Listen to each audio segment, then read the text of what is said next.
Marriage is a graveyard of hopes, and initially this phrase did not have such a bad meaning. It seems this poem was written in honor of proclaimed love. The protagonist realizes that for her marriage is not the joy of a lifetime, but a symbol of misfortune. After all, it's an uncomfortable family life, where the relationship between husband and wife worsens every day. The guy understands that he needs to pretend to be nice, no matter how he's used. But in return, he might be disgusted by his children. The protagonist realizes that he does not plan to live in such hell, and so he enjoys the wonderful life of a loner, ignoring the sadness of his friends. The man says that it's cool to be a bachelor, but nevertheless his life belongs only to him. The guy surprised asks why she wants to marry him, and at that moment he thinks that the carefree and happy time he once had is about to evaporate. The lady turns to him and then touches his face and says that this is all because she wants to make him kneel. This girl with long black hair and white skin is known in the Empire for her cruelty. Hearing this, the guy doesn't understand what she's talking about and thinks that this is some kind of nonsense because this will never happen. One evening, a young gentleman touches a girl and asks if she will marry him. The guy doesn't understand why he had this dream again, where he saw a blonde with long hair and a striking appearance.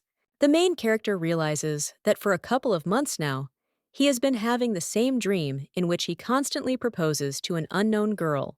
The man realizes that even though it's just a dream, he feels like it's prophetic. Then he puts the glass of water down on the table and crying out says, "God forbid this happens." The guy wondered if this didn't contradict his principles, since it was a marriage proposal. The butler turns to Mr. Raven and asks if he's awake yet. He suggests they go. The servant wishes him good morning and asks if he slept well last night. The gentleman asks if there is anything that he needs to do to please him. Hearing this, the man smiled and claimed that nothing could be hidden from him, and then said that his father wanted to see him. Hearing this, the young gentleman was surprised, and then said to tell him that he would come as soon as he was ready. A guy comes into his father's office and then wishes him a good day and asks if he invited him. The gentleman offers him to change seats, since he has already arrived, and then suggests getting straight to the point. His father announces that he wants him to marry Princess Charlene. The boy is surprised to hear this, but his father insists that he wants Princess Charlene.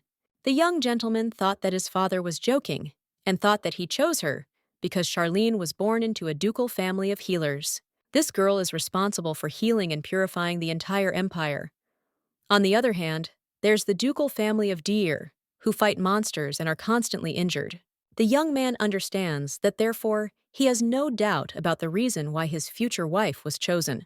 But there is just one problem, and that is, she is a girl who is known for making men cry. The protagonist understands that, although he has not met Princess Charlene personally, she is too famous a person in high society. Charlene is a very beautiful lady, but her character leaves much to be desired. A couple of months ago, her youngest son confessed his feelings to her, and she told him to disappear and get lost. The girl says that he could only become her dog, and that is why everyone thinks that she hates men. The young gentleman doesn't understand how she agreed to marry him, and oddly enough, she's called the person who makes men cry. The guy realizes he's known for making girls cry, and that's the complete opposite of being in a serious relationship. They are known to her throughout the empire because the young man understood that he would be repulsive to her and believed that instead of a friendly conversation, he would most likely be killed. The father claims that everything has already been decided, and this is an order from His Majesty, and then he says that his son cannot break off the engagement as he did before.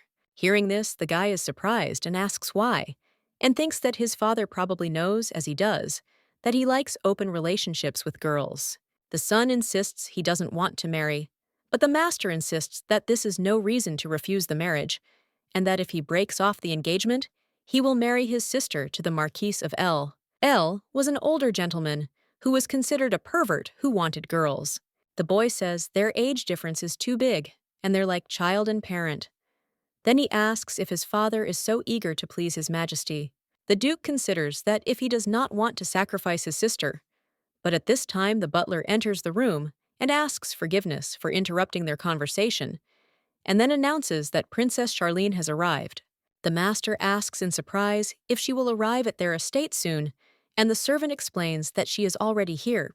The butler explains that he led her to the gazebo located in the garden, and therefore they need to greet her. At this time, the boy thought that his father planned to reveal everything from him until the very end. When the young duke came into the garden, he saw the lady and realized that she was Princess Charlene. The guy thinks that the figure that stood in front of him looked exactly like the girl from his dream. The young gentleman thought that it was surprising, because they were so similar, that he involuntarily wondered if the girl from his dream had also appeared to him. However, the young man thinks that this is impossible, because they have different hair colors, but he still thinks that it would be better with a blonde. The young master says that today they met for the first time, and then says that his name is Raven, and he is the eldest child of the deer family. The Duke suggests sitting down and drinking a cup of tea, because he thinks that she is tired from the journey and needs to rest, and it would be better to do this in the fresh air. The guy thought that because of her look, she gave the impression of an ice lady, but he thinks that this girl is not as bad as they say, and therefore thinks that perhaps he will be able to come to an agreement with her. Raven apologizes, and then says that he would like to hear it from her in person, and then asks what she thinks about their engagement. The young lady looked at him icily and said she didn't mind. Hearing this, the guy thought it was a lie, and that made him smile, because he thought a girl who hated men was saying she wanted to get married. The Duke asks why she wants to marry him. However, the lady remained silent in response, and then stood up abruptly, walked up to him, and then touched his cheek and said that she wanted to make him kneel. Raven takes her hand and then apologizes. She says that, contrary to rumors, his reaction is quite naive, as he thinks he's like a puppy. The girl says that this makes her want to tease him even more, because she thinks it's funny. At this time, the young gentleman does not understand what is wrong with this lady, because no one has ever treated him like this before. The Duke suggests returning to their topic, and then announces that he is against their engagement. The young man says that he also thought that she, like him, was against this marriage, and wanted to be as honest with her as possible. Raven asks if she could tell him why she agreed to this marriage, and then he looks deep into her eyes. Charlene thought for a moment, and then explained that she likes him. Hearing this, the guy thought that, again, as always, and at this time, he remembers this girl with red hair who came up to him at the ball and said that she really liked him. The redhead claimed she loved him, and therefore wanted him to marry her. A man understands that true feelings hidden behind goodwill are often ugly. The lady with red hair told her friends that if she could marry Mr. Raven, she would be safe. The girl understood that he had a lot of money, that it was impossible to spend it all in a lifetime, because he was also a knight, and his unique beauty was stunning. The Marquise thinks that it would be great to make this man her man. The Duke overheard this conversation and realized that in the end, Princess Estella and the people around her do not change. The man understands that he doesn't know her intentions or why she's trying to get closer to his family, but she can't marry him, and he knows it for sure. Raven says that he is sorry because he decided not to marry the girl who loves him. The Duke says that he has nothing more to talk about with her, and therefore asks him to forgive him, since this is the end of their conversation. Walking along the road to the castle, the gentleman thinks that she was an incredible girl after all, and considers that this is great because he will never see her again. Suddenly, the young gentleman felt a pain in his chest that made him sit down. At that moment, an assistant came to him and asked how he was feeling. The Duke assures him everything is fine, and then asks how the situation is. The man explains that the first unit sent to check the restricted area reported encountering high-class monsters. Hearing this, the gentleman thought that the detachment he sent to the Forbidden Zone should have easily dealt with the destruction of the monsters. Raven realizes that no monsters have appeared since the enslavement. He then says he understands and therefore suggests leaving immediately. The girl looked after the knight and thought that he would still come to her because she needed to wait a little. In a few minutes, the gentleman and his assistant arrived at the battlefield. The monsters attacked the knights, and the assistant says that they need to hold out until the captain arrives. The Duke turns to the knights and says that they have done a great job, and then suggests that the second and third squads check to see if there are any more monsters left. Raven asks how the injured are doing. The assistant explains that there are no fatalities, but some are seriously injured. The knight insists they will be saved if they return right now. The captain orders the first aid team to head straight to the estate with the injured, as the others will be waiting there. Suddenly, the man saw the petals and became curious about why they appeared at this time. Suddenly, the main character saw the healer and asked in surprise why she was here. The lady explains that after their dialogue, she was going to return home but overheard their conversation about monsters. Charlene explains that this is why she used teleportation to see everything for herself. The girl looked at the wounded knight and said that the miasma had spread throughout his body and that she would now cleanse everything. At this point, the knight thought that everything had been cleansed, thanks to one person. Their healers are experienced users of divine power. The guy understands that she possesses such enormous divine power that she can easily change the situation in a matter of seconds. Suddenly, the Duke saw a monster near the princess, and then screaming warned her of the danger. Charlene used magic to protect herself and dispatched the monster within a minute. Meanwhile, the Duke and his knights looked at the girl in surprise. The lady says that her hobby is killing monsters, and that this is what she loves most. The knight tells the captain that this girl finished off the monsters with a slap, and then asks him if he is hallucinating and if he died. Raven looked at the lady, and he became interested in who she was, because he realized that she surprised him. Suddenly, the girl comes up to him and says that she promises to always protect him, and then touches his hand and proposes to marry her. Sitting in the carriage, the guy thought that the weather was so good, even though he was going to the place of his death. Thanks to Miss Estella's public proposal that day, his life changed completely. The knights turned to the captain and said he must marry this girl. And wherever he went, they always repeated this.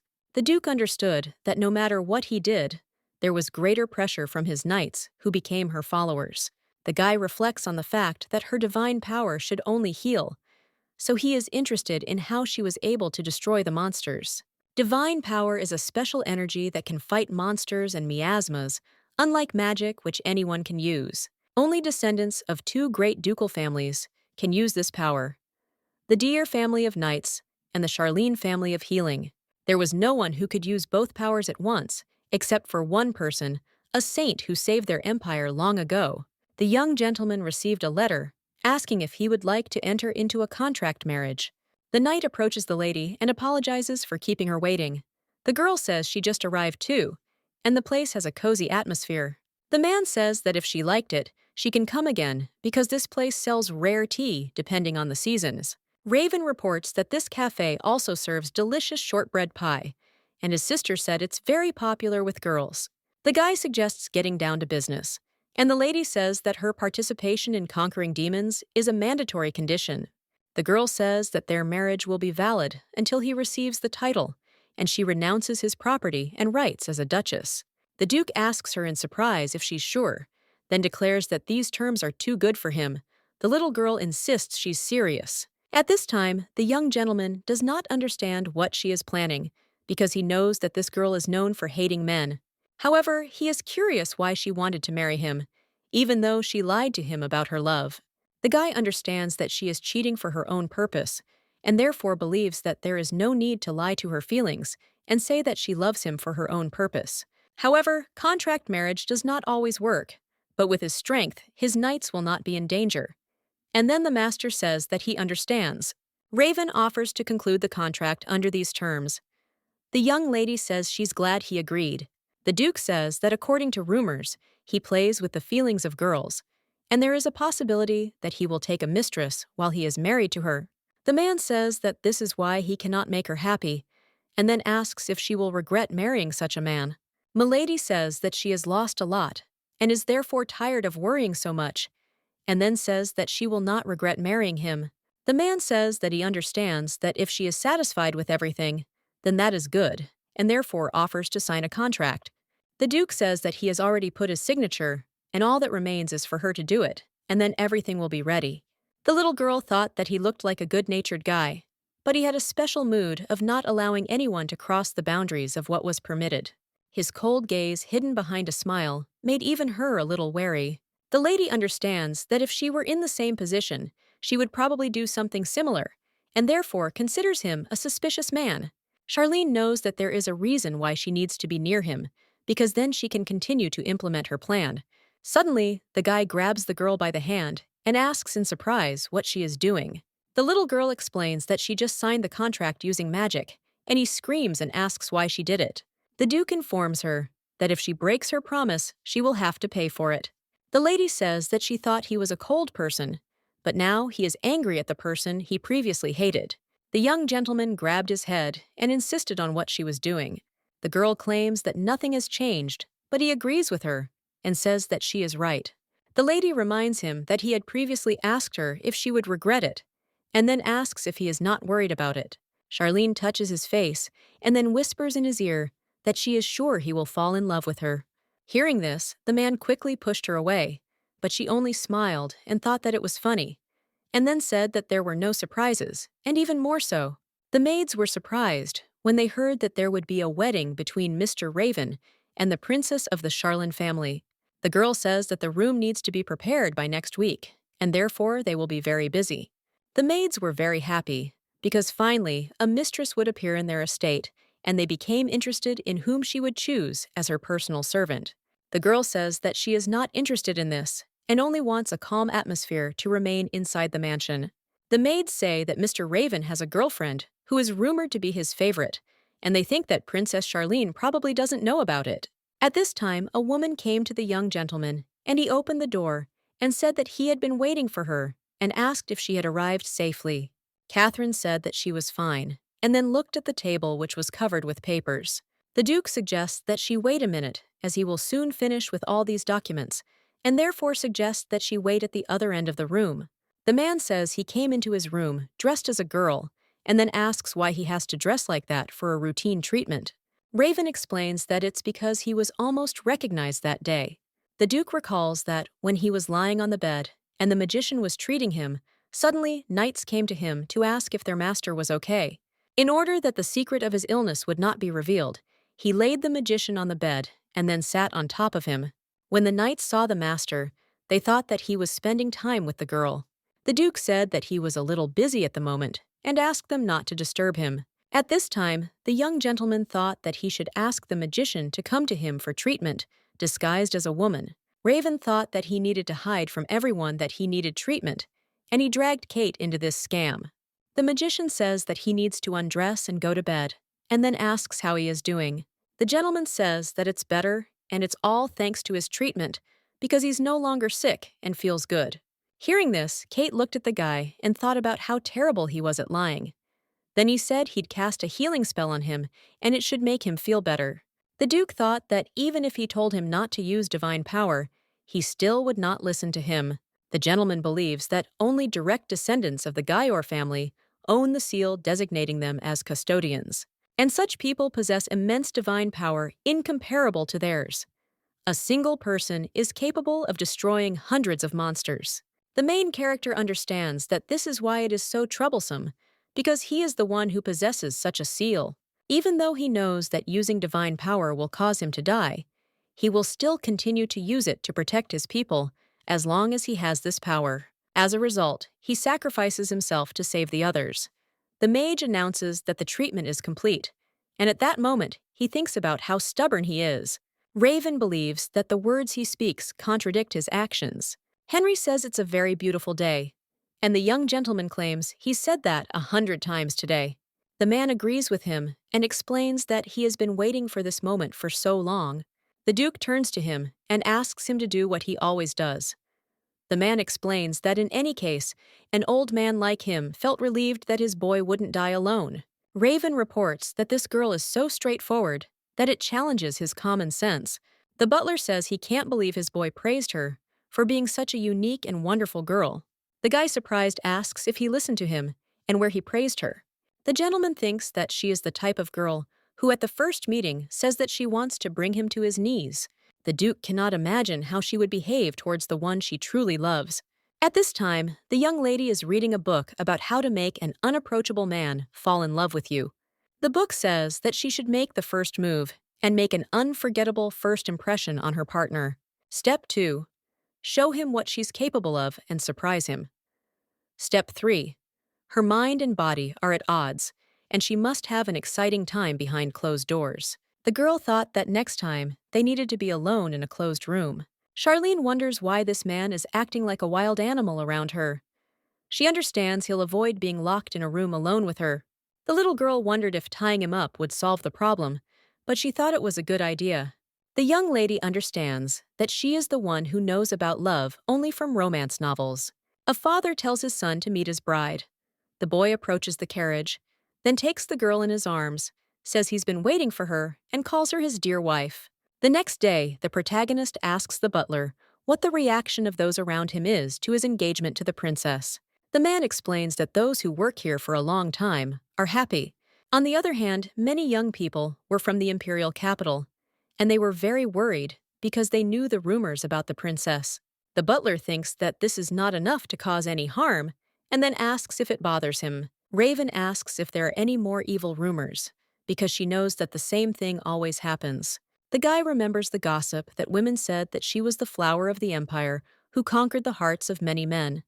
But it seems the Duke hates his wife. The ladies say it's such a big shame, the guys.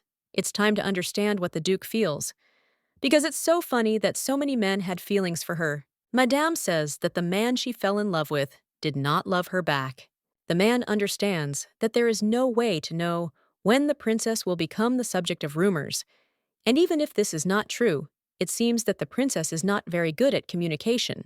The young master orders that no one he considers dangerous be allowed to approach the mansion from now on. The Duke says that he will also make sure that she can spend her time without any inconvenience. When the protagonist met the girl, he called her his dear wife. He asked if she was tired after the long journey.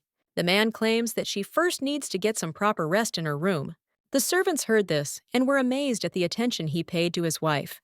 Raven says that he almost stopped breathing, and the lady says that these were her words, and therefore she thinks they need to talk. The man agrees with her and says that first he cast a soundproofing spell, and so now they can begin their conversations. The lady looked at him and asked if he was serious, and then said that she thought he was standing too far away to start a conversation, and assured him that she didn't bite. The man claims that this distance suits him perfectly. The little girl doesn't think for long, and then comes closer to him and says that then she can continue their conversation. The young lady thought that he was so annoying, and the only good thing about him was his cute face. The Duke reports that it was, however, very disgusting. She asks if he plans to continue. Raven says that it irritates him when people spread false rumors about their relationship that are based on nothing but speculation, and then asks if that's really that bad for her. At this time, the girl thought that this was certainly better than the bad treatment she received, and then she asked if he was okay with it. Estella wonders if he wouldn't feel uncomfortable if rumors started to spread that he was hopelessly in love with her, even though he doubted her. The guy says it's not that he completely trusts her, and even though they have a contract, he himself made the decision to marry her, and naturally this worries him. The little girl thought that the reason why he treated her like a loved one while many people were watching them was probably to protect her from the terrible rumors. The lady understands that for him this is a normal duty, but these actions do not have any special meaning for her. However, there is only one who expects the unprecedented kindness that he will show her. Estella says that's true, and he really is a good-natured man, but then asks if he's an idiot. Raven insists the former suits him better. The girl approaches him and says that if he does this minimum, then she asks if he plans to spend the night with her. Daniel, the commander of the second squad, asks in surprise if their captain has gone crazy because he told them to go and train. Third squad leader Asher asks if he keeps hearing this because he has shit in his ears. Theo, the commander of the first squad, wonders if the two are in love. The knight says they might soon find out the answer to that question. The commander believes that some kind of magic has been cast there, as it looks very much like a soundproofing spell. Daniel says that we need to do it differently, and then opens the door to the room and asks the captain why he is hiding in the middle of the day. The knights saw that their master was with his wife, and were still standing close to each other, and thought that they had a love carrot. The commanders apologized for the disturbance, and then quickly left, closing the door behind them. The Duke, crying out, asks if they're going to leave him there. The girl asks if he wasn't the one who invited her here, and what the minimum is. Standing near the door, Asher says that if a man invites a girl to his place, he must take responsibility, and then they close the doors. In the evening, the Knights of Dust drank beer, and the usher approached the captain and said that it was rare that he sulks for so long. Theo says that when he feels ill, he eats a lot, and the master tells him not to say such things to Daniel. The second squad leader, Daniel, is a man who makes all the difference with his muscles. He said he didn't understand the point of working out if he couldn't show off his success. Theo says he understands, and then asks the captain when his baby is due. The man is surprised and claims it's an unexpected question. Theo says he'll love them equally, whether they're a boy or a girl. The captain explains that they're not in the relationship he's thinking of. Raven thought about how he didn't want to be like his parents, and when he got married, he wanted to build the happiest family in the world. The man recalls that there were times when he thought this way as a child, until he learned his fate that day. The boy read that a person who has received the seal of the keeper will live a short life as payment, but he does not understand why he needs this. The main character does not understand what is the point of being with someone who loves him, because in the near future he will die. After their ancestors founded the empire, monsters and miasmas suddenly began appearing, and the entire continent was plunged into chaos. And when everyone was in despair, the great saint and the guardian knight appeared. These two erected a protective barrier that repelled the monsters and are now protecting the people. The Charlene family, which is responsible for cleansing miasma and healing, and the Dier family, which provides protection and subjugation of monsters. Conquering monsters has always been a dangerous endeavor from the perspective of the party members. If a princess with powerful divine power had participated in the raid, it would have been much easier to deal with. When the knights saw the princess, they exclaimed that their uniform suited her. They were glad she was coming with them, as they thought it would be a wonderful journey. The captain turns to the guys and says that from now on they will kill monsters, and this is not a festival, but their subjugation. The commander says in surprise that the princess can destroy monsters with just one slap, and then asks if she can destroy monsters with him. The gentleman says that it will be difficult to heal their asses, because it requires the strength of more than 100 people. The Duke offers to explain some things to them, and then informs them that a support team will definitely come to them, and in fact they will continue to provide support as usual. And they'll continue to destroy monsters just like before. Hearing this, the commanders scream and ask how this is possible. Kate reports that the gate preparation is complete and can be moved at any time. He tells the knights to stop suffering and gather at the gate. The captain tells them to move quickly. The lady asks if it is true that it would be faster if she participated in the destruction of monsters, and then asks why she doesn't do it. The captain reminds her that she said she wanted to leave them, and as he said, it would be much more effective to unite with them and conquer the monsters. Raven turns to the knights and asks what will happen to them after they leave when they get used to such support. The girl says that this is why it would be more useful if he could cooperate with them and provide them with support. The captain says that he puts his life into her hands so that she will protect him. Daniel enthusiastically says that it was a lot of fun destroying these monsters today. The knight says that it was unexpected when the princess killed the monster, attacking the support squad with one blow, and he didn't even know that they could be finished off with bare hands. The protagonist reflects on how she paid close attention to the participants' movements and supported them accordingly. Thanks to this, the monster subjugation became better than before. The princess explains that he attacked her first, and she didn't try to stand out in any way. The knight assures that she did save the lives of their doctors, and therefore thanks her. The captain tells the lady that she must now go to the support squad and ask them to cleanse her of the corruption caused by the miasma. The guy says that's all for today, and the girl grabs him by the cloak and says that she will clean him. Raven objects and says there's no need to say it, thinking she's probably tired, but the girl assures her she'll do it. The man claims that there are others, but suddenly realizes that he can't get out of it and agrees.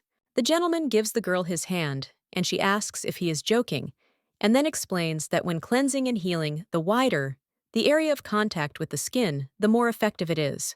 The lady says that if he understood everything, then he should take off his clothes immediately. For a few minutes, the guy sat there without a piece of paper in his hands, and the lady said that he was fine, but his magical mana was a little stagnant, and maybe he wasn't getting enough sleep. The princess claims that he needs more rest and touches his body again. At this time, the little girl thought that before she felt a little discomfort when she was with him. The lady understood that many girls were in love with the captain, and even neighboring countries knew about it. They dreamed of being in his arms at least once, and there were rumors about him, both good and bad. Raven was also called a terrible person who did not respect the girls he dated, but no matter how bad the rumors were, his popularity did not subside. The princess thought that she had taken the rumors about him that were circulating in high society at face value. The girl asks if he is a virgin, and she can't believe that this is his first time. The young man suggests they calm down and talk first. She asks if he wants to talk right now. The princess began to touch his body, and he screamed, telling her to stop. Suddenly, Raven realized that the healer mage Kate was standing in front of him at that time.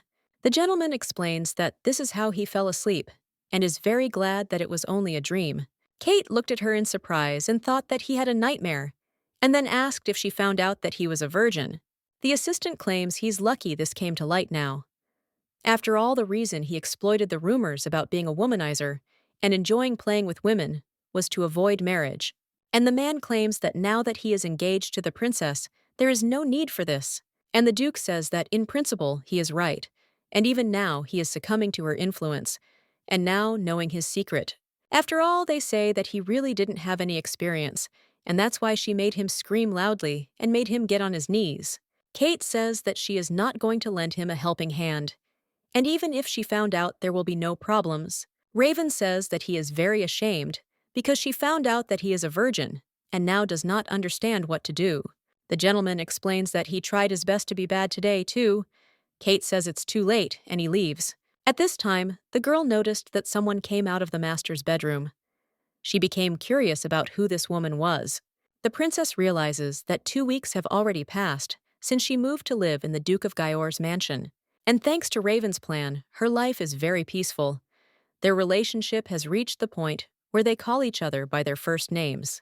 The little girl thinks that she thought so, but after observing Raven's reaction, she came to the conclusion that he never really fell in love. The lady thinks the rumors are only half true. The maid combs her mistress's hair and asks if something is bothering her. The lady reports that last night she saw a woman leaving Raven's bedroom and then asks if she knows anything about it. The maid says she's sorry, but she knows nothing about it. The princess says she understands and doesn't need to apologize since she didn't tell her about her master's fidelity without permission. The mistress believes that she has something to be proud of as a servant, and she is also glad to know that she serves Raven faithfully. Hearing this, the maid thought that Mrs. Estella was not at all like the rumors she had heard. The maid believes that she truly loves Master Raven, and otherwise she would not be able to make such a kind expression. At this time, the princess thought that he did not have the same relationship with the girl she saw yesterday. However, she understands that if a rival appears, she does not want to lose, because after all, she is the one who is called the cruelest girl in the empire. The princess wondered if there was any girl better than her, and then she looked out the window at the knights who were training. The lady thinks that she should take some measures, because life in this palace is somehow monotonous. The captain tells the knights that after a break, they will resume training at the training ground. Suddenly, he saw Estella and warily asked what she was doing in this place and whether she came here to tease him. Hearing this, the girl does not understand why he is so cautious and then suggests having lunch together today. The surprised man says it's easy and asks if that's all. She insists that's not all and asks if he wants to go on a date with her tomorrow. The guy thought that when it comes to dating, everyone talks about them with pleasure, but going somewhere and having lunch together, and then there will be gossip. The gentleman believes that if he goes on a date with the princess, she will definitely do the same with him. Raven reflects on how, as soon as she found out he was a virgin, she immediately asked him out on a date and thinks she's a terrible girlfriend. And given Estella's eccentric behavior so far, his answer is certainly no. The gentleman explains that it's not that he's afraid of dating her, but he has a lot of things to do tomorrow, and that's why he's sorry, and then he leaves. Suddenly, the little girl pulled him by the shirt, and he screamed and asked if she was a gorilla, and why she was so strong, because he couldn't even take a step.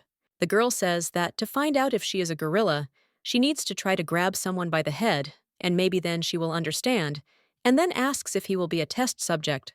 The princess asks if he is really so busy tomorrow, and then says that if he lies, he should be careful. Hearing this, the guy got a little nervous, and then said that maybe he really is free tomorrow, and said that he doesn't mind going on a date, but they must return to the mansion before 7 in the evening, and this is his condition. Hearing this, the little girl thought that there really was a curfew at the Gyor estate, and that this was a given. Raven is thinking at this time that if they are home by 7, Estella will not attack him on a date. The little girl says that she agrees, then and then asks if they will make a promise to each other. The gentleman looked at her in surprise at what promise she was talking about and asked if she meant cutting her finger. The lady explains that this is not quite true, and when he breaks his promise, he must cut it, and then they touch each other with their fingers.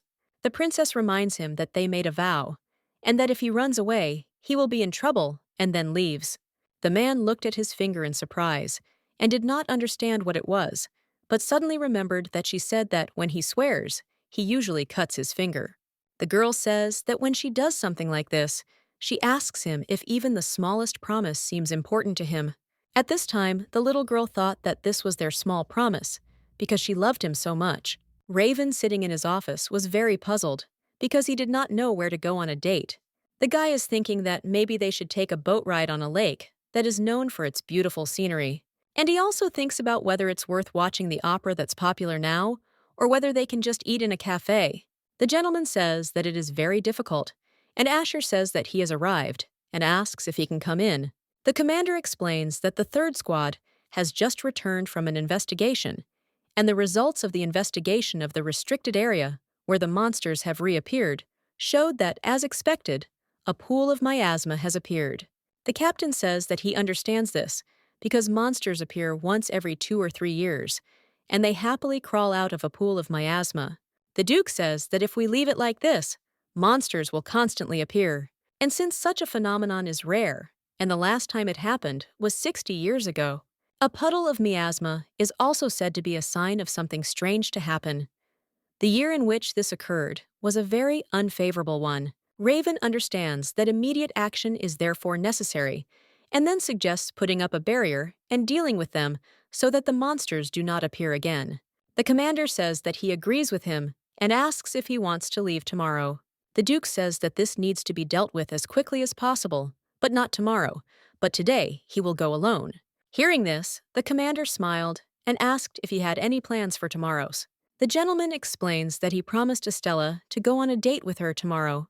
Hearing this, the men were surprised, because they understood that their master had given preference to a date rather than destroying monsters. Asher apologized and then asked if he knew how to behave on a date and said that if he was not confident in himself, he could introduce him to the management. At this time, the captain thought that Asher knew that the rumors about him being a womanizer were false and then claimed that everything was fine. The Duke says that they should leave a puddle of miasma on him anyway, and therefore suggests that they go and rest. He reminds them not to forget to see a healer and cleanse themselves. Asher says that even though he was turned down, he will still bring him the manual because he thinks it looks interesting. Raven looked at the black hole and realized it was a pool of miasma. Since he had sealed it, the danger of monsters appearing had disappeared. The man understands that in order to completely eliminate him, he needs to ask Charlene's family for cleansing, but for now, he needs to start hunting them.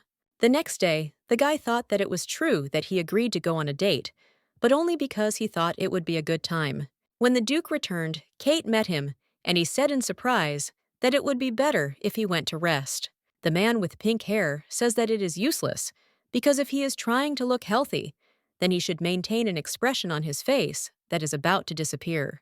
Kate wonders why he decided to put so much effort into it, since he thinks he could have gone on a date another day. At this time, the gentleman thought that he was right. This time, it was a very urgent matter, so it was better to reschedule the meeting for another day. Raven explains that he didn't mean to break his promises, but when his assistant heard this, she was surprised and asked what he was talking about.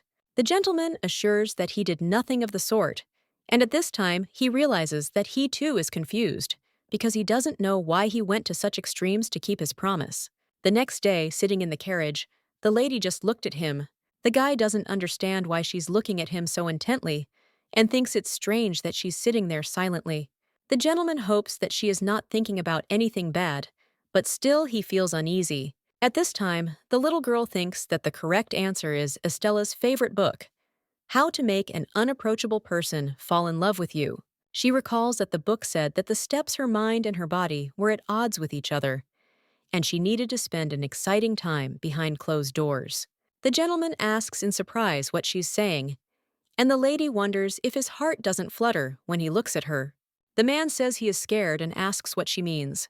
The princess thought that maybe she had made a wrong move and then moved closer to him. The Duke doesn't understand what she's doing, and the girl wonders if his heartbeat is normal, or if this level of stimulation isn't enough for Raven, who's played with many girls. The little girl thinks that in this case, if they bring their faces closer, like in those romance novels, then she sits down even closer to him.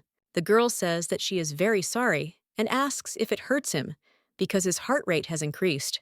Raven says that when he is with her, no matter how much he has a heart, it is not enough. The young couple found themselves near the finest boutique in the South. The princess thought it was a popular store, rumors of which had even reached the imperial capital. The Duke turns to Madame and says that much time has passed. She explains that she has been waiting for him and is honored to meet her Princess Charlene. The woman says her name is Ada, and she is the owner of a designer boutique. Raven explains that he came here to give his wife a beautiful dress and also wants to choose a dress design for the banquet, and asks if she can do it. And the Viscountess claims that of course she will be only happy and will soon show her latest design collection. The workers are surprised to hear that Princess Charlene is selfish and easily loses her temper if she doesn't like something. Moreover, with the support of the Dior family, she can completely wipe off the face of the earth what she doesn't like. At this time, Ada, overhearing the conversation of the workers, thought that she too had heard rumors about the princess. The Viscountess understands that if this is true, she will have to be careful not to offend her. When Ada saw the lady and Estella, she said that she looked beautiful, and then asked the gentleman if he thought that this dress suited the princess. The man said it suited her very well, and thought she looked like a cute gorilla. Suddenly, he realized he'd said the wrong thing. The girl says that it looks like he has problems with his head if he called her a gorilla, and asks if he will become normal if she knocks on her ear. The princess says that she thinks he has the problems, not hers, and therefore suggests giving an example of his statement if he is not a coward.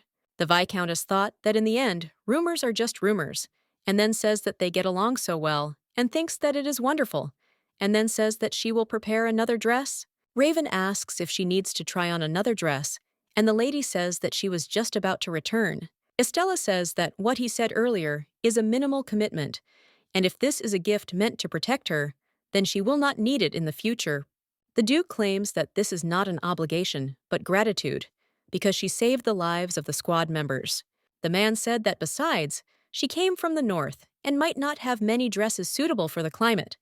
That's why he wanted to give her a gift. In fact, the dress Estella wore yesterday must have been too hot to wear in the south at this time of year. She could use this as an excuse to ask for a dress. The lady says she doesn't need any clothes after all, as one is enough for her. And the Duke says that if she's worried about money, the Dyer family has no such problems. Even if he bought everything in that store, it wouldn't affect them in any way. Raven explains that's why he was glad she accepted it without hesitation. She tells him not to complain later. The main character thought that when he first met her, he thought that she was an arrogant young lady. Well, now that he sees her clumsy side, he wants to know if he will get it, and therefore thinks that it looks like he really has a problem with his head. Raven asks the girl to wait a minute and asks if he can touch her hair. The lady says that she is not against it and does not understand why he suddenly wanted this. The gentleman says he saw this brooch and thought it would look great on her. He put the brooch on the girl's hair and says he was right because she looks beautiful. The Duke explains that he is talking about the hair ornament and asks if she thought he was talking about her whore. The guy says that even though he suddenly gave the compliment, he addressed it to this hairpin and then smiled. When they left the boutique, the girl realized that he ended up buying all the clothes she tried on. Raven holds her cheek and says that after her hit, it hurts, and her nose too. The little girl says that if it hurts so much, she can cast healing magic, but he refuses. The man asks her if she's tired of trying on so many dresses, and then tells her that there's a popular cafe nearby. Estella says that there is a place where she would like to go. In a few minutes, the young gentleman thought about why he was so worried when he was asked to come to the stall. Raven tells the lady she looks happy. The little one says the atmosphere is different from the north, and just watching them is so refreshing. The girl thought that ever since she found out that Rhubarb liked this place, she wanted to visit it. The princess took the gentleman by the hand and said that he had a rude reaction and asked if he really thought that she would break his hand. The man took his hand back and explained that her hands were simply cold. She said that in that case, there was no need to hold hands and would instead go ahead. The gentleman thought that she thought he was complaining, and therefore decided to move away from him. Suddenly, the man turns to the lady and asks if it is possible that she is Princess Charlene. Hearing this, the saleswoman smiled and said that she could not believe that such a beautiful person had become their duchess, and therefore was very glad to meet her. The girl says that she just saw the mistress and the master together and thinks that they look so cute. At this time, the main character thought that they probably know the rumors about her, because she is as kind-hearted as Raven. But still, this is the first time that so many people have treated her with kindness, and she doesn't even know what to answer them. The girl from the street says that the princess still hasn't answered them, and thinks that she doesn't want to talk to commoners, and then asks if that's true. At this time, Estella remembered the conversation about how the man screamed and said that she was a witch, because of whom they had a monsters. He offered to sacrifice her, so the monster could eat her. Suddenly, the girl felt someone place a hand on her shoulder, and she saw the Duke standing next to her. Raven says that he is glad that his wife is so popular, and then turns to the commoners and says that they are currently on a date and asks if they could please not keep them waiting. The man says that he did something bad, and therefore suggests that everyone disperse so as not to disturb them. The man turns to the princess and says that if she doesn't mind, then let her come to them again. The main character thought that in any case she was afraid that there would be a fight, because she was called a witch, and therefore she did not answer anything. Moreover, at that moment, it seemed that she had given up on everything, thinking that it would be pointless to say anything in response. The Duke thinks he shouldn't have left her alone, then reveals that he's known them all since childhood, and therefore should have told her in advance so she could talk to them more easily. The lady claims it's not his fault. He gives her a black cat and says it looks like her. The guy explains that he spotted it by chance and immediately bought it. He then says that there are so many other interesting things to see in this place that she won't even notice how quickly the day flies. Raven gives the girl his hand and invites her to continue their date. Later in the evening, the gentleman says they can now return.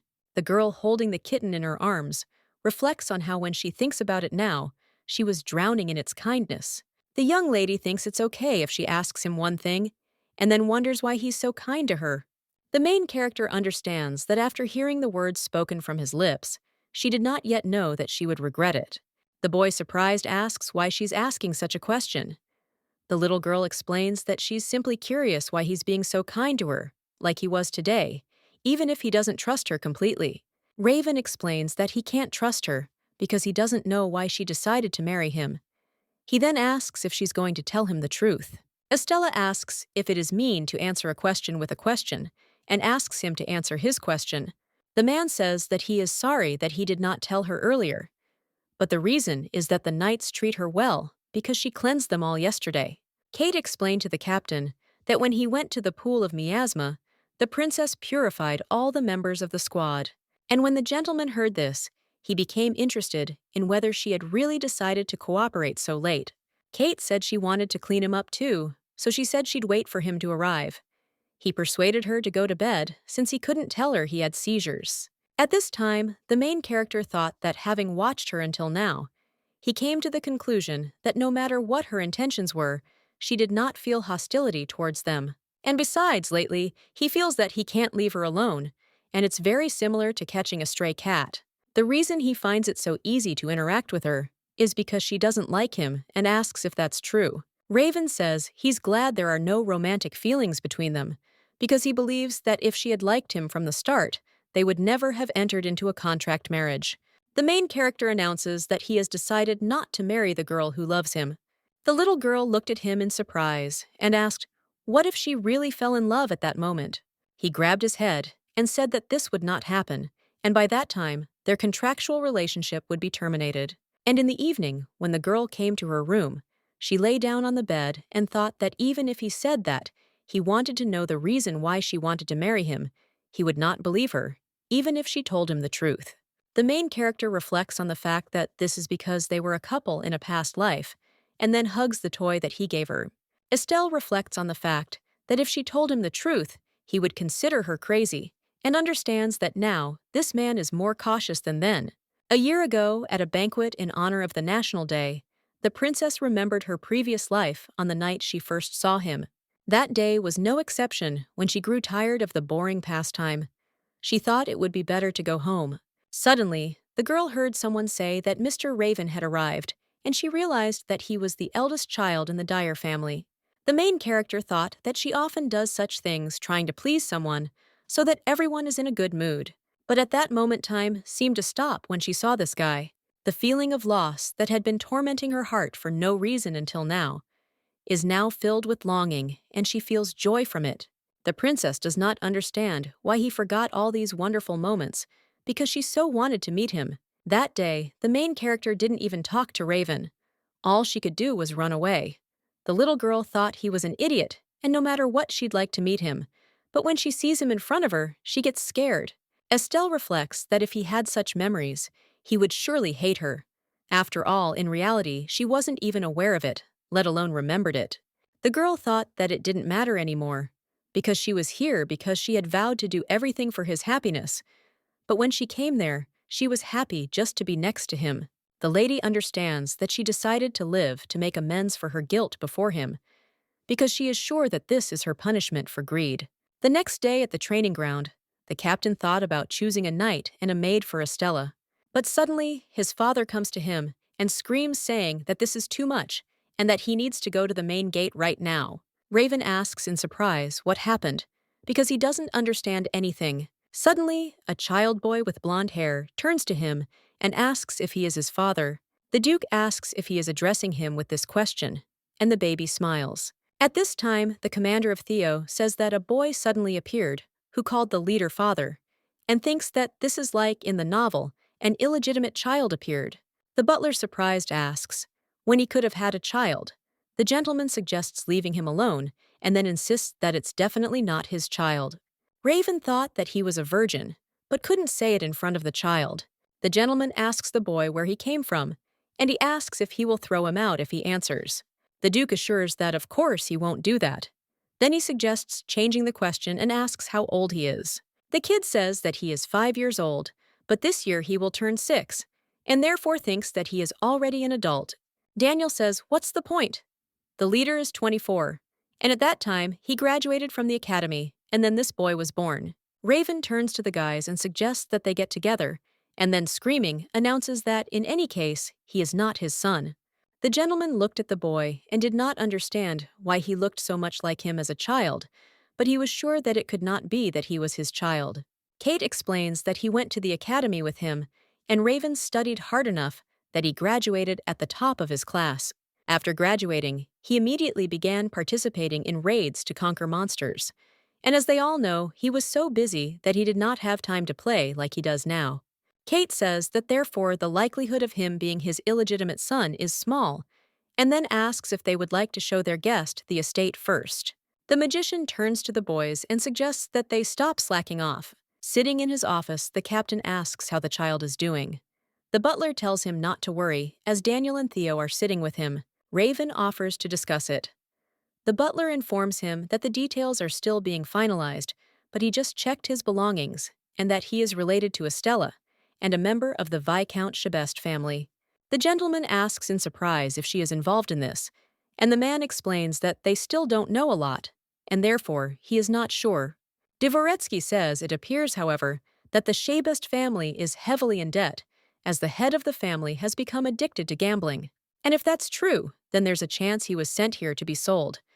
Children have been sold to the head of the family several times in the past, and aristocrats often adopted children as well. Although they say that they are adopted in reality, they are simply selling valuable children to rich aristocrats. The butler says that they nevertheless allowed such a boy to come here alone. The Duke reports that there is not much information at the moment, and they still don't know much. Kate says that whatever Viscount Chebest's intentions are, they will never accept them, and he knows that if something bad happens, they will have no choice but to get rid of this child. Raven says that he is so careful, and even if it will be problematic, he will not kill this child and will not allow him to do it. The gentleman approaches the magician and asks if he has forgotten the promise he made to him as a child. Kate says he apologizes for the inconvenience. The captain suggests ending this conversation on that note. After all, there's a lot they don't know right now, and it's too early to make any judgments.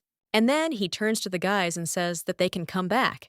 When the gentleman was left alone, He thought that this guy thought that it was his fault that Kate became like this. Kate Lopez is the heir to the Count Lopez family.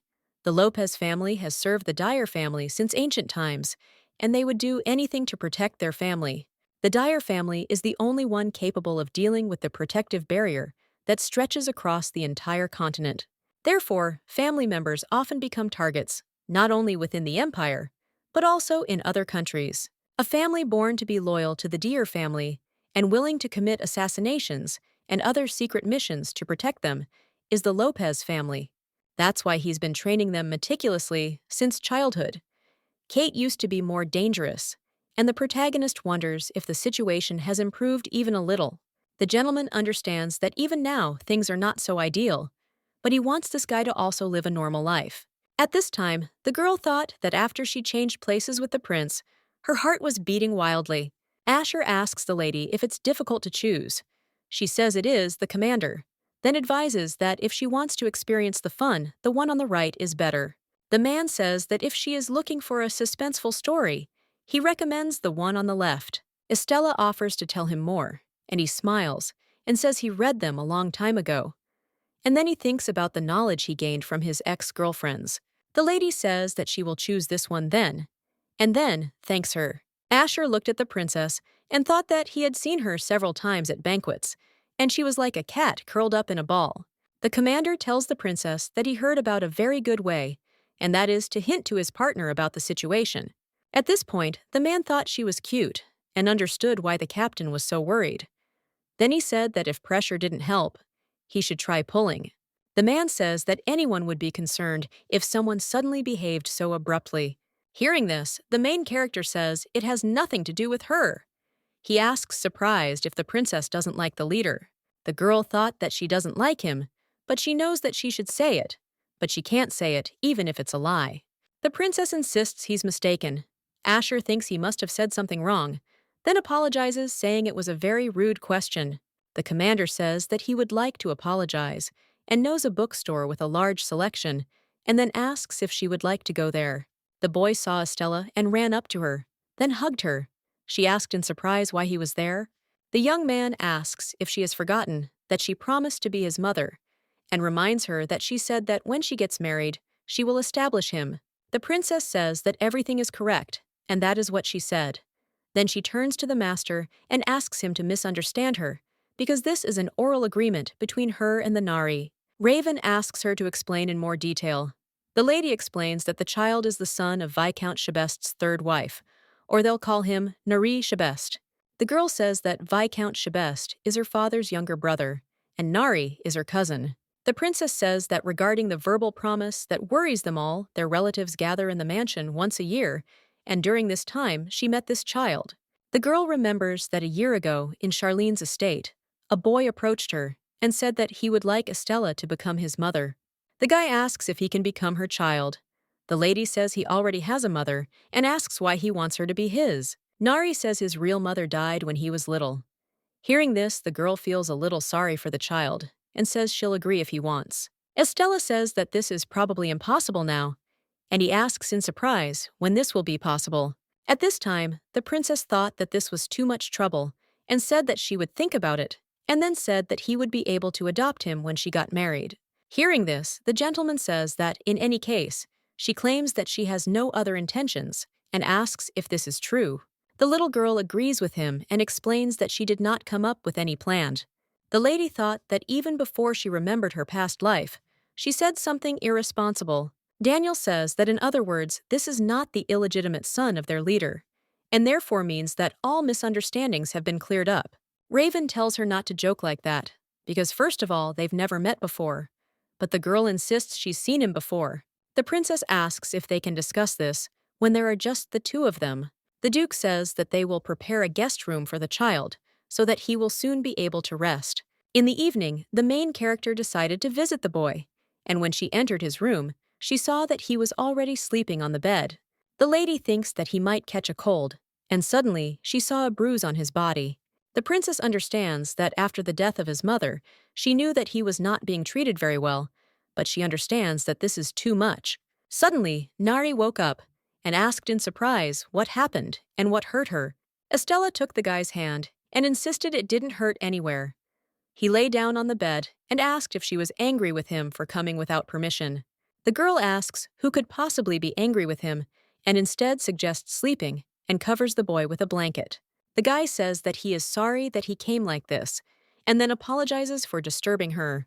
While sitting at breakfast, the gentleman asks the boy if he is going to eat, and the child assures him that he will not eat. Suddenly, the boy's knife falls to the floor, and he becomes very scared because he doesn't understand what to do. The child recalls screaming about how he'd screwed up again and how useless he was. He thought he shouldn't screw up because he might get hit. The Duke looked at the child and offered to give him his plate, and he would cut the meat for him. The gentleman says that these cutlery are not intended for children and asks if it was difficult for him and whether he can eat something on such a large plate. Raven suggests that the boy eat more because he must grow up to be a strong captain. When Nari was training with the knights, he suddenly realized that he too could use divine power. And the lady says that he is a genius. And as expected from a relative of the Charlene family, she believes that he is a future healer. Daniel asks the captain if he wants him to join the knights, because he's sure that he is useful to them. Raven says he's still a child and asks who will take care of him. Daniel insists he's a good option, even though he appears unmarried and has 5 children. The commander asks if the captain is unhappy and asserts that he is not joking and is serious about joining. The man says that watching his little boy, he knows that Nari is very good at recognizing the facial expressions of adults. At this time, the Duke realizes that although their own son has disappeared, the Viscount's family has not yet bothered to look for him. Estella looked at the gentleman and asked if everything was okay after that, and then said that she needed to talk to him about the Naris. Raven says he's been thinking about that too. The girl apologizes for being so quick, but she has a favor to ask about Nari. The lady asks if he could allow Nari to stay here for now. The Duke says no way, because the child will be returned to the Viscount's family.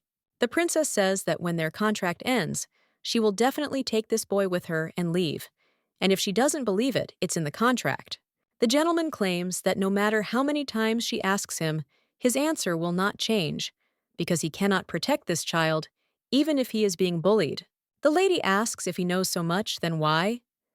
The man insists that she knows what greedy people will think and asks if that's true. Raven says that if he is a poor boy, then perhaps he will be protected, and therefore offers to interpret this. After all, if the people around him knew about this, they would have established contact with the Dior family, and perhaps now more people are trying to sell children than now. The man says that because of this, children are subjected to such terrible things as this child. The girl understands that he is right, and if she accepts Nari, then people will appear who will want to get closer to the Dior family. The princess doesn't know what terrible things will happen, or if Nari will be sent back, but then says that she understands, and at least Charlene's family can protect him. The lady asks if she can simply get his father's permission. He asks surprised why the Dyer family would go to such lengths in her situation. The guy asks if she has forgotten that they are not a real couple, and reminds her that it is just an arranged marriage. The princess agrees with him and says that she was wrong, and apologizes for the inconvenience, and then asserts that this will not happen again. The next morning, the boy tells Estella that he wants to return home. Hearing this, the girl thought that it seemed like he heard their conversation, and then said that if he didn't want to go home, then there was no need for it. The princess tells him not to worry about causing trouble for anyone. Nari says that's not true, and he's just tired of being here. He says it's because there's no Viscount or toys here, and that's why he wants to go home. The next day, Nari packed his things and thanked the main character for her help, then got into the carriage. Suddenly, the main character saw that he was sitting in the carriage and crying. And the boy said that he did not want to go home, but wanted to be here with everyone. But he would prefer that the princess did not quarrel with anyone because of him. Nari thinks that everything is fine, and he will cope, because he is a strong boy who must grow up. The butler informs the master that Nari has just left. He says it was too much trouble. The assistant asks if he regrets it. The Duke says that when he looks at Mr. Nari, he keeps remembering his boy as a child. Raven says that the boy who constantly got hurt to protect his servants. The butler turns to him and asks if it is not normal to be selfish from time to time, and then asks if he really does not want to protect Mr. Naris. The Duke says he thinks he made the right decision, and the butler asks if that was the case. The gentleman says that Henry is too old to be so sentimental about something like that. The main character thinks that, in fact, he wanted to protect this child, even if it is true, but he cannot take responsibility. He doesn't know how long he can live, and after he dies, his children will have a hard time. Therefore, he won't be able to do anything that would leave the problem unresolved. Raven understands that he will not be able to protect everyone until the end. The next day in Estella's room, the maids ask in surprise why she is packing her things in a suitcase. The lady explains that this is because she is returning to her parents' house. Hearing this, the maids are very upset. The lady suggested they not worry about her, but simply rest. Hearing this, the girls thought she was very kind. Estella says she wants to ask Mr. Lopez something and asks where she can find him. The maid explains that at this hour he's usually in his office. The protagonist reflected on how yesterday she could only silently see Nari off. She realized that the Dior family had no intention of protecting this child.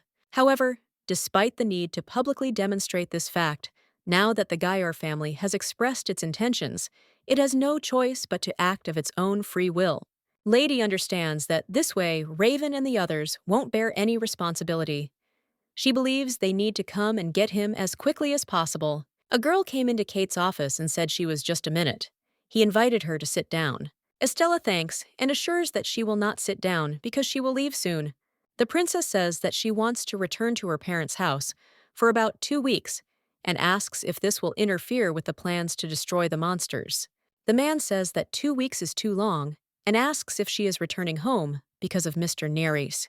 The lady claims that this is indeed the case, and the gentleman says he thinks it will be difficult to remove the Viscount's guardianship through formal procedures. According to imperial law, minor children are treated as if their lives belong to their parents. And it's not just that they grew up in such terrible conditions as Nari, but all because it is impossible to renounce parental rights. But this is just the law, and if the case goes to court, the Viscount will let her go, and everything will calm down. The princess says that no matter what method she has to use, she will force him to give up his parental rights. The girl understands that she doesn't know how to conduct a dialogue, but she knows how to intimidate people.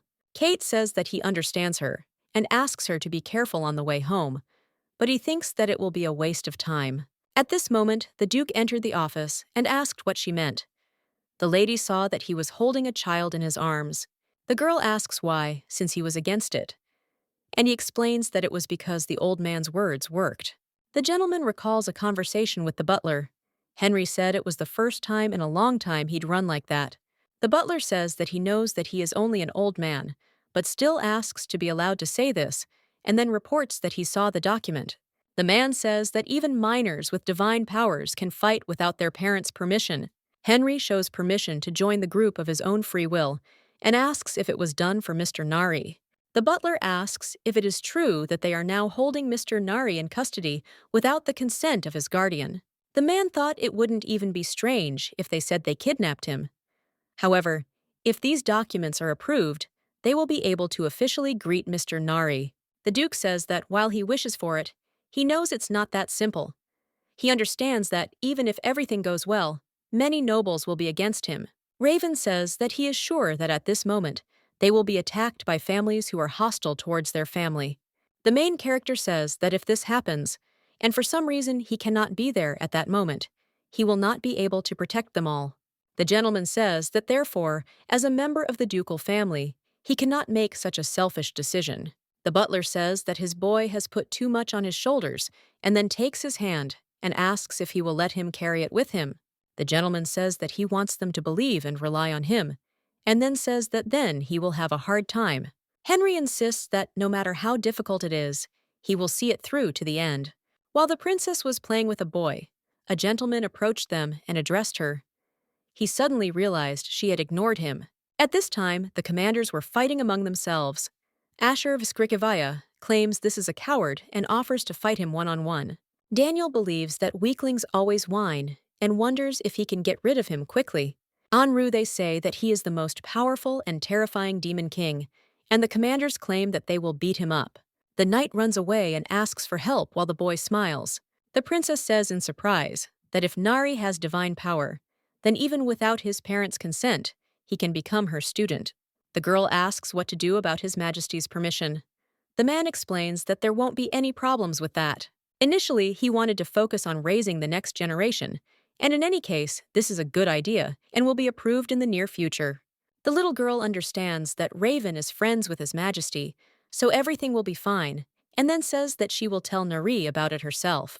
The lady says that she will also talk to her father, so that their family can help them too. The Duke of Og reports that he has already asked, and then looked at the lady and said that he is sorry that he said those cruel words the other day. Estella says that she doesn't care, because she thinks the words he said were correct. The girl says that since they finished the conversation, she will go. Nari asks if he can also become a healer like Estella and the others. The princess says that's true, but he'll start practicing when he gets a little older, and until then, he'll just learn the basics. The boy says he wants to join the squad. The lady says she understands, then strokes his hair and suggests they talk to Ravan about this place next time. Estella says that the view is very beautiful, and at that time, she thought that there is even an artificial lake on the territory as expected from the Dior family. Suddenly, the girl saw the Duke, and she wondered if she should wave back. The lady reflects on the fact that Raven only wants a contractual relationship and believes that therefore it is necessary to maintain distance and moderation. At this time, the guy thought that he had a feeling as if they had become distant from each other. The princess says that from now on she will eat in her room. That evening, the Duke says the sunset is so beautiful and asks if she wants to go for a walk with him, but she insists she can manage. Raven thinks that they are not strangers and thinks that she is angry. The commander turns to the leader and asks for help. Theo says he's heard enough stories about his wife. Daniel thinks that the leader would also like to listen to them and then asks if that is so.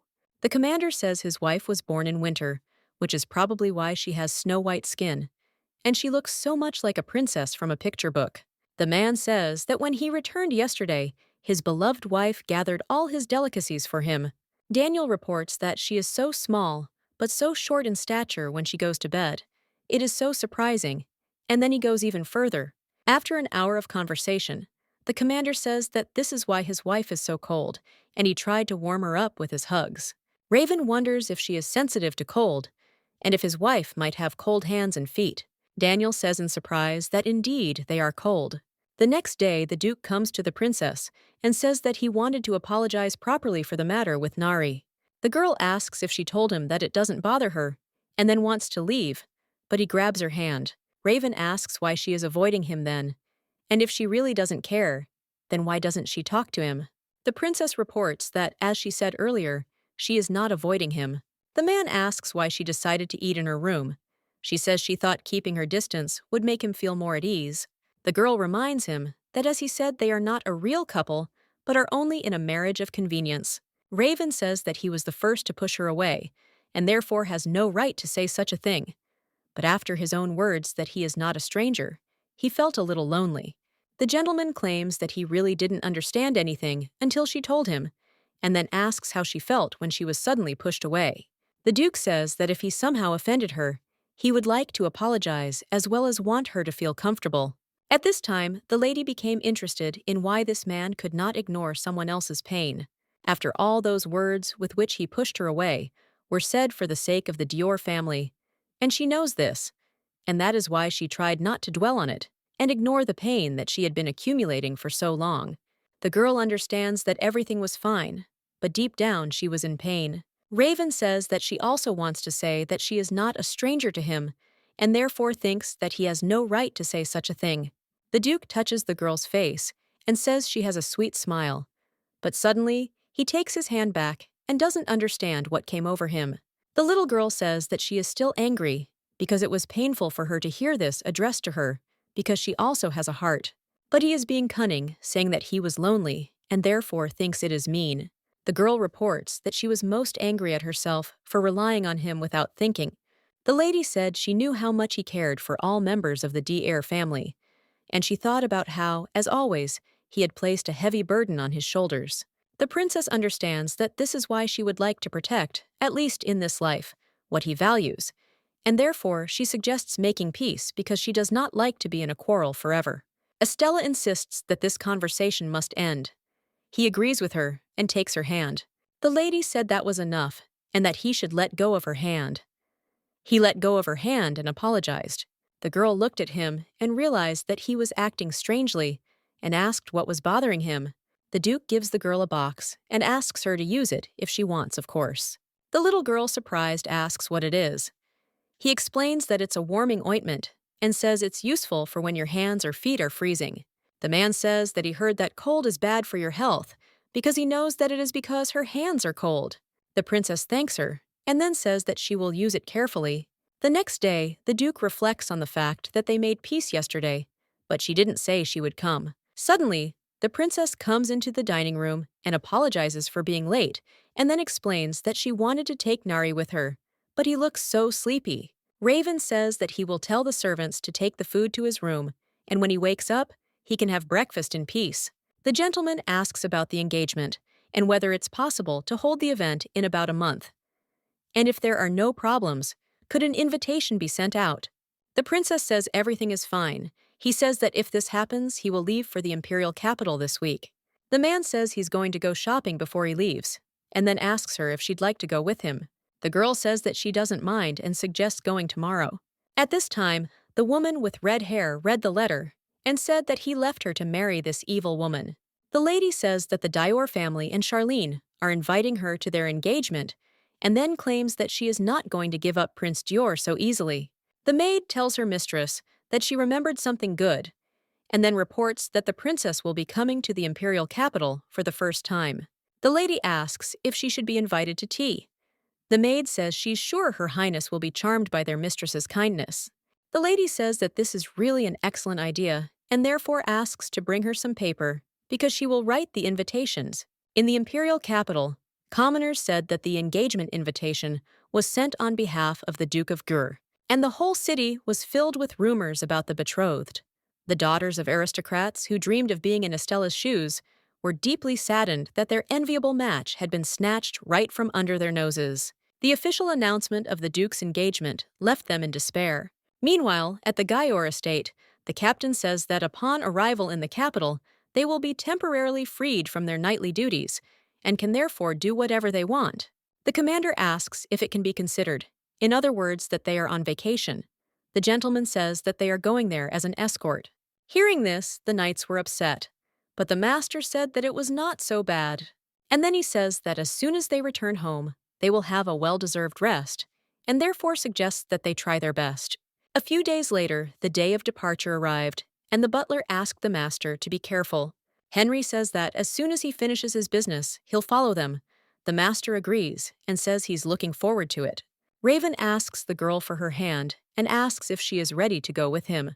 Sitting in the carriage, the girl turns to the boy and says that he was looking forward to this trip with such impatience. Naru smiled and said that he would be able to go for a walk with everyone, and that is why he is very happy. Raven says that along the way they will make a couple of stops in some cities, and he will be able to see the local sights. The road was long and the girl was tired, and then laid her head on the man's shoulder. Late in the evening, they arrived in the imperial capital at the residence of Duke Gayor. The lady describes it as a luxurious mansion. Grandfather understands that Duke Gayor is perhaps the only one who owns such a huge plot of land in the capital of the empire. And because of his carelessness, she sometimes forgets that he is the most influential person after the members of the royal family. Suddenly, the manager approached the gentleman, and they talked about something. The Duke looked at the princess, then approached her and apologized for keeping her waiting. He said he would give her a short tour tomorrow, and the man tells her to go to her room and get some rest, as it's been a long journey, and she might be tired. Nathan will show her the way, as he's Henry's son and the estate's manager. The butler says he's very glad to meet him. Suddenly, the boy looks at the man, and then screaming says he didn't eat him. Raven explains that Nathan once served as a sailor, which is why he has such a menacing face, but in fact he is very kind, and therefore suggests not to be afraid. The manager thinks that he imagined that he wanted to eat him, and then asks for forgiveness, and says that he will not look at him anymore. Nathan says that he brought the lady to the room, and the room of the young Master Naru is next door, and a little later he will show the whole estate. The manager says that this invitation to tea was addressed to her by Lady Earl. The main character accepted the invitation and came to the tea party. She turns to the ladies and tells them not to be shy. The author suggests going back a little 2 days to be more precise. Raven, surprised, asks if she's really going to this tea party. The princess looks at him, confused by his strange reaction. The girl says that she wants to know what is going on in high society, so she needs to at least show up there for the sake of decency. Hearing this, the guy thought that she was known as the cruelest girl and understood that there was no need to worry. The Duke touches her shoulder, and the girl takes his hand and says that this is her first appearance in society. The lady assures that she will not do anything that could tarnish his reputation. The gentleman insists that's not what he's worried about. And then he thought about how he thought she didn't get along very well with people. Raven says that if she doesn't want to have anything to do with these gossips, then she doesn't have to go anywhere. The little girl assures that everything is fine, because she will cope and have a good time. When the lady came to the tea party, she realized that there was some unusual atmosphere, and frankly, she still felt uncomfortable. A lady with red hair and a red dress addresses Her Majesty and asks if everything is to her liking. The princess says everything is fine, and the woman assures her that after meeting her in person, she understood why Master Raven chose her. Hearing this, the main character thought that her behavior was beginning to go beyond the bounds of propriety, but perhaps she wanted to show that this was acceptable in their society. The Marquise says that she is a girl herself, but is simply amazed by the beauty of Madame Estella. The cinnamon-haired lady says she bets she was chosen for more than just her pretty face, and therefore suggests the ladies not to forget themselves. The Marquise says that, recently, one of her friends received a marriage proposal, but she cannot say that she has an easygoing nature, and must note that she has a domineering disposition. And perhaps the groom simply ended up under her thumb. The girl in the blue dress says he's a poor thing, and she feels sorry for him. She believes that still waters run deep, and so she'd like to stay away from him. The Marquise asks if they are really going to get married, and smiles, then asks the princess what she thinks about it. Estella said it was lovely, because she thought they had a lot in common. Hearing this, the girl asked what it meant. The princess suggests they laugh together, and asks if this young lady is a thorn in their side. But in truth, she understands them perfectly. Estella says that if she doesn't like a person, she has a desire to trample him, so that he can never look her in the eyes again and deprive him of all dignity. The princess explains that's why she enjoys such conversations and thinks they'll get along. She turns to the girls and asks if she's right.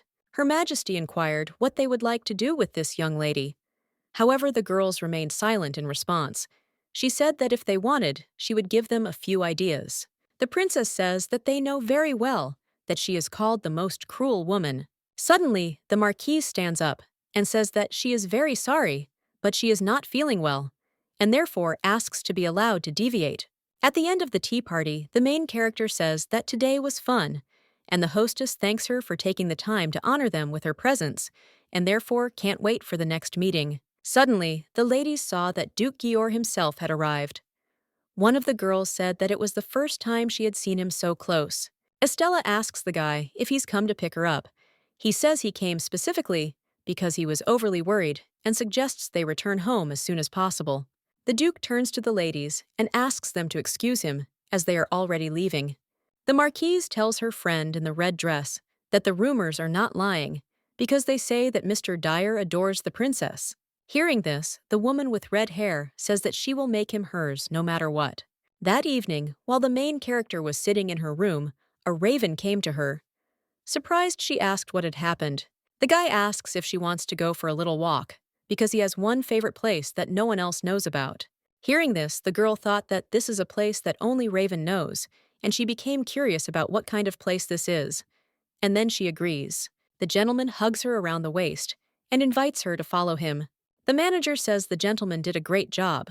Meanwhile, the guy thinks he'd like some help, as he's exhausted from all the paperwork. Nathan is informed that there will be a meteor shower today, and asks if he would like to invite Lady Estella to join him. At this time, the manager remembers his father's words that they should be alone in a pleasant atmosphere, and he should help them with this. The gentleman says it's a great idea and that he'll need to call another nurse. However, the butler objects, saying it's late, and the children should be sleeping at this hour. Raven thought about how it was tea time today, and how Estella must be very tired. He decided to go up to her and ask. The girl opened the door, and he asked if she was asleep. She assured him she wasn't asleep yet, and then asked what happened. The gentleman informs her that he heard that today she will be able to admire the shooting stars, and then asks if she is tired. And how about a short walk?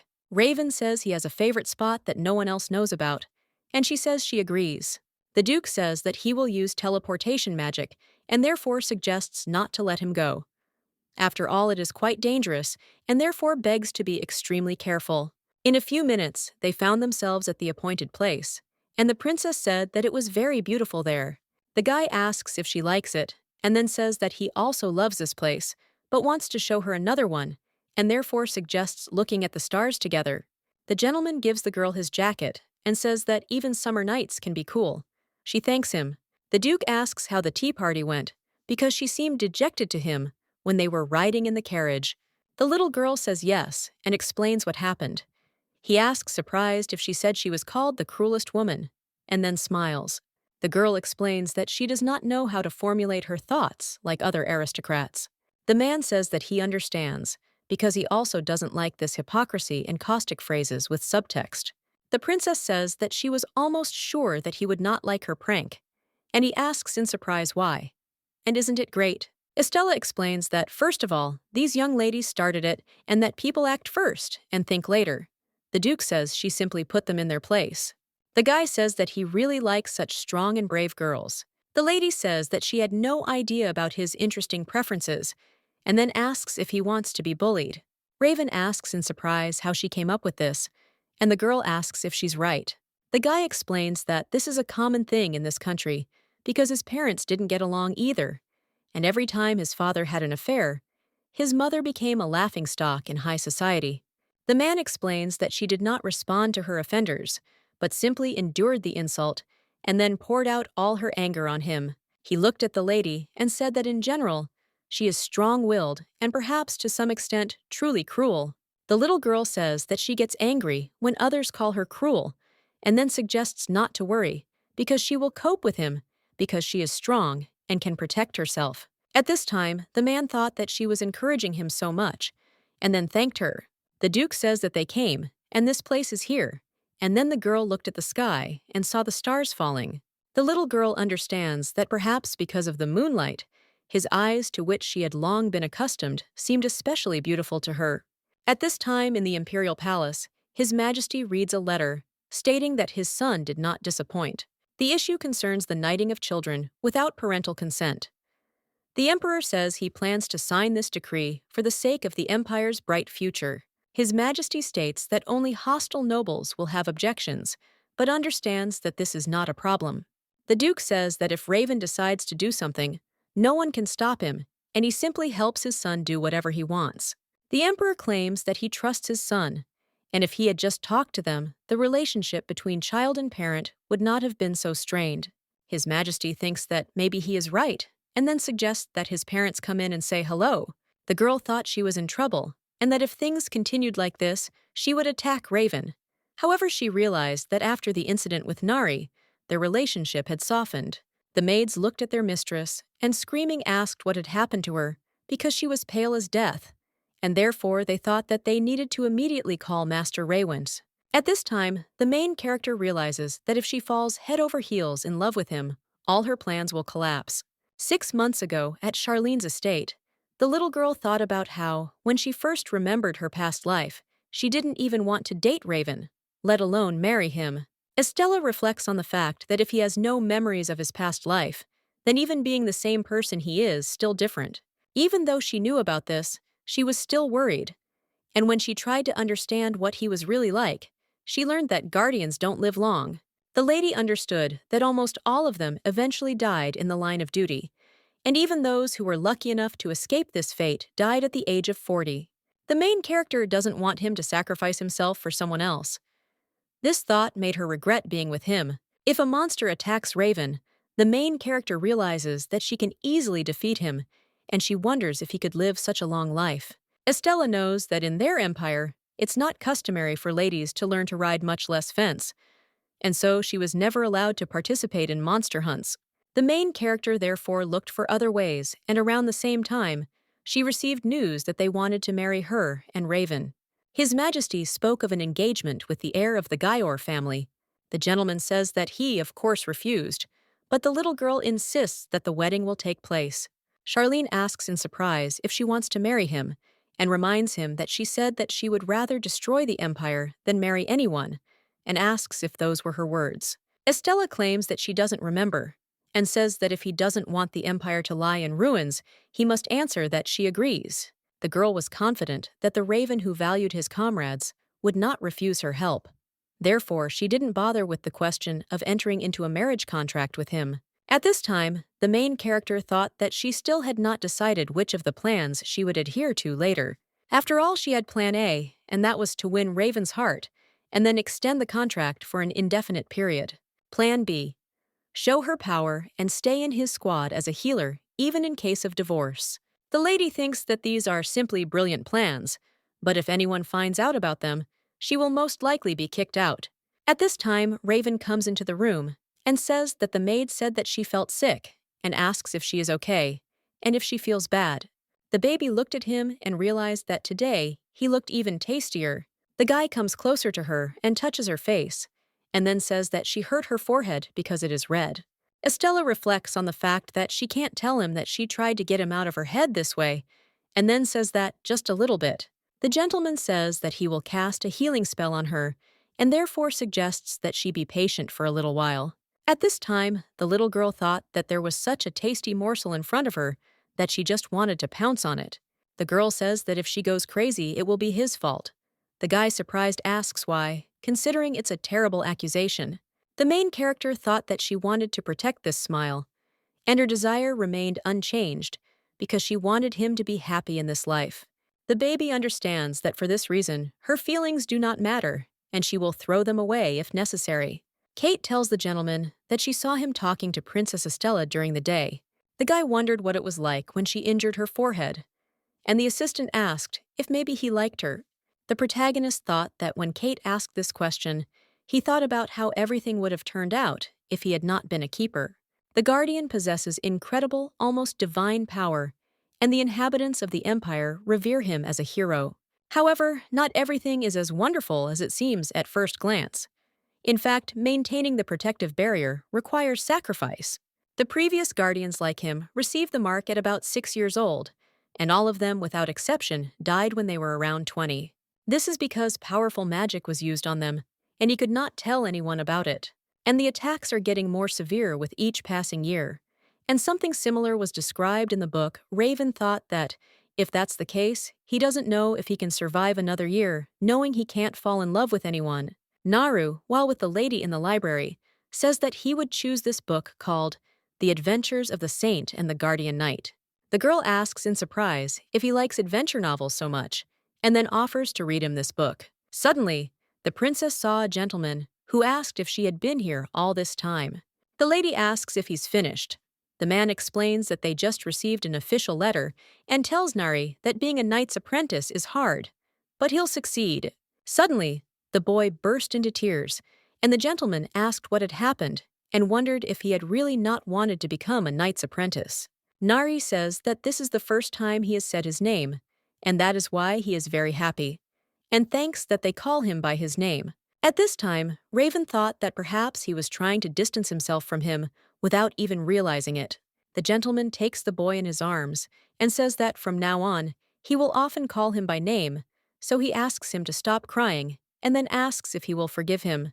The lady smiled and said that an apology alone would not be enough, and then asked if she could fulfill his wish. The gentleman agrees and asks the child what he wants. The boy says he wants him to read him a book. Raven agrees and states that he will read to him as much as he wants. The Duke reads that instead of destroying the Demon King, the merciful saint became his friend.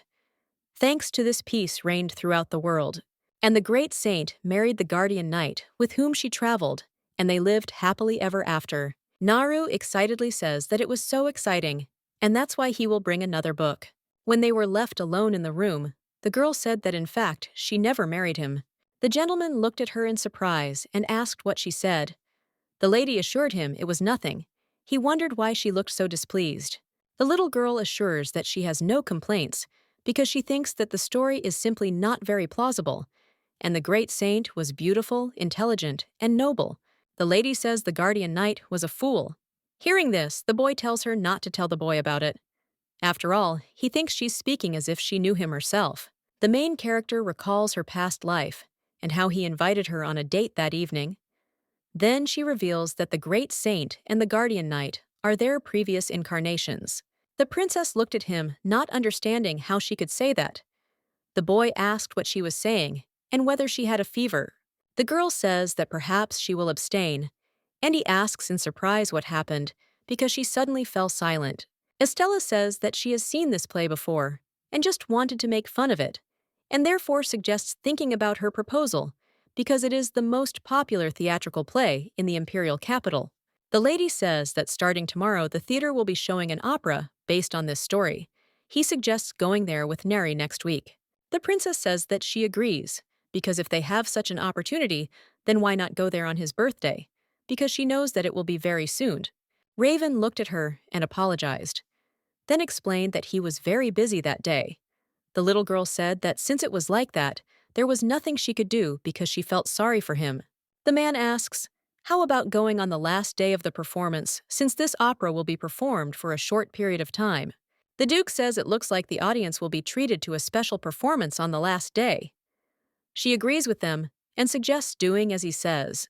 At this time, the butler enters the room and asks for forgiveness, and then informs the master that his gift has arrived. The boy reminds that he promised to read him another book.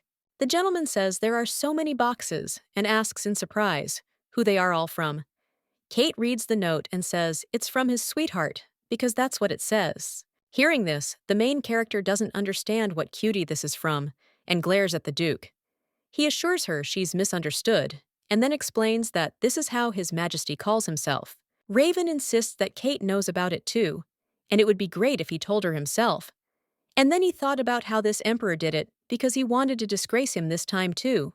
When the gentleman opened the box, he said that this was a luxurious wine, aged for 10 years, and then I invited the lady to try it with him. Estella asks him if he likes alcohol and whether he often drinks alone. He explains that he prefers drinking with company, especially with friends. Raven asks how she is. Lady explains that it's hard to say, and then remembers that she drank a lot in her past life. The girl realizes that all she's done in her life is try different types of alcoholic drinks to kill time at social events. The little girl thought that, frankly speaking, she doesn't know how much she needs to drink to get drunk. And then she took a sip and said that it was very tasty. The Duke says that he definitely likes this wine, and he is glad that she liked it too. The main character took a bottle of wine and started drinking from the neck, and the gentleman told her not to drink anymore or she would get drunk. Estella looked at his naked chest and said that it was all his fault, and that it was because he had such an amazing body, and that was why she found it hard to restrain herself. The girl says that she has been licking him for a long time, but he doesn't notice it and thinks that it seems like he does it on purpose, and then asks if that's true. The princess sat close to him and then began to touch him, but he asked her to stop because he had turned red. The man says that he has had enough, and then says that she is too careless, because this is not a game, and anyone else could have misunderstood everything, and then something irreparable would have happened. Raven asks if she realizes it. The little one says she understands, and wants to do it only with him. At this time, the guy thought that his heart was anxiously forgotten, and he thought that he should not go further, but he had never seen such an expression on the girl's face, and therefore he could not wait to get to know her better. Estella asks if he doesn't like her, and then she thinks about how there are things she still regrets, and she thinks that many people probably have regrets that will never go away. The lady remembers that in a past life, the gentleman told her that he loved her, and does not understand why she is ignoring him again, and thinks that it means she definitely likes him. The saint claimed she didn't like him.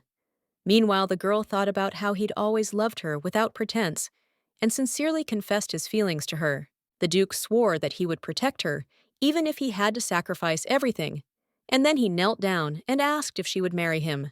Having heard this, the girl thought that she was deathly afraid to trust people and had never been able to tell him about what was going on in her soul, and she believes that she probably paid for it. One day, the Duke said he was sorry, but he wanted to break off the engagement because he had met someone else.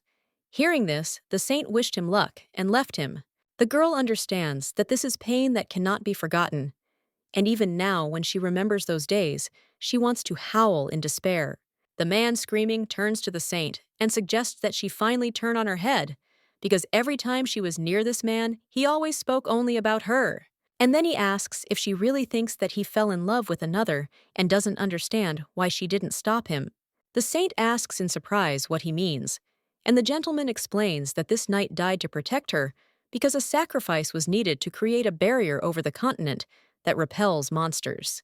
And that's why he left the video and thinks that she must have noticed it herself because he loved her so much. The main character understands that, as that man said, she was aware, but she was never able to reciprocate his feelings, although he deserved it more than anyone else. The saint regretted all her life that she could not say a single warm word to him, and if she had been given another chance, she would have done everything differently. The guy sat on top of her and asked if she really liked him. The next morning, the protagonist couldn't believe she'd behaved that way. Even if she couldn't lie, she believed there had to be another way to avoid the consequences. The princess is thinking about whether to honestly confess everything, and therefore thinks that she needs to talk to him. The commander turns to Miss Stella and says they were looking for her. Then he says they heard she was drinking wine with the leader yesterday, so they brought a hangover cure. The lady looked at the tray and asked if this was also a portion for Raven, and wondered if it would be okay if she handed it over herself. Hearing this, Asher thought that something was wrong, and they had a fight, and then he said that she should do as she pleased, and he would order the other knights not to disturb them. The princess knocks on the door of the master's room and says that it is she, and asks if she can come in. When the girl entered the room, she said that she had something for him, and then gave him some medicine, and asked if he could forget about what happened yesterday. Raven, surprised, asks if she remembers what happened yesterday. The little girl explains that she doesn't remember anything after she got drunk. When the Duke touched the tray, he did not understand what it was, and whether she was really the woman who appeared to him in his dreams. He apologizes for the tray falling over him. The girl says everything is fine, only the bottle broke. When the man went out onto the balcony to get some fresh air, he thought that it seemed to him that she lied when she said that she didn't remember anything after she got drunk. The Duke is sure that she remembers perfectly well what happened yesterday, but he knows that he himself was not completely honest with her. And when she said that she likes him, she knows that he will have to leave if he gives in to his feelings, and this will only make her unhappy. Suddenly, the gentleman saw Naru and asked who this naughty boy was that wandered around at night. The boy apologized for coming here without permission. The gentleman insisted he didn't need to apologize as he was simply worried about him, and so next time he suggested letting him know before going anywhere. Raven asks how he got here. The boy explains that he once heard about a beautiful flower that blooms only at night. The Duke asks if he means the glowing flowers and suggests going to see them. Naru suggests that they go horseback riding together and play in the forest, and then asks him how he likes the idea if they go for a walk together, because he would be so happy. Raven tells the boy he's been meaning to ask him why he said he wanted to go home. Hearing this, he makes a sad face, and the gentleman asks if it's hard for him to talk about it. Naru reports that while he was playing, he overheard them arguing over him, which made him sad. The Duke asks if he overheard their conversation. At this time, the man thought that no matter what excuse he finds, the words that hurt the child cannot be taken back. Naru came closer to the gentleman and then hugged him and said that he thinks that he is very sad, and therefore will hug him until he feels better, because that's what his mother did. Raven apologized for making him suffer so much because of him. The boy, surprised, asked where he got that idea from, and then explained that ever since the gentleman came to see him, he's been having a great time. Naru remembered how Raven said that he was sorry for upsetting him and asked if he wanted to come back to them. The child said that there were so many books in this place that it was difficult for him to read them himself. At that moment, the man thought that the kindness this child had given him would illuminate his path like sunlight and protect him. Raven knows he'll never let his sensitive heart harden.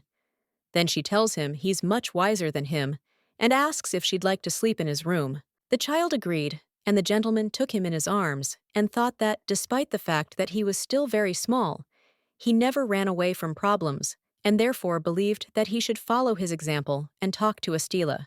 The next day, the captain fought Keith and, of course, defeated him. The pink-haired boy said his master seemed sluggish and asked if he was suffering from insomnia. Raven insists that's not true at all. Kate wondered if it had anything to do with the princess. Kate thinks that he is a fool, because this is a marriage of convenience, so all they need to do is use each other.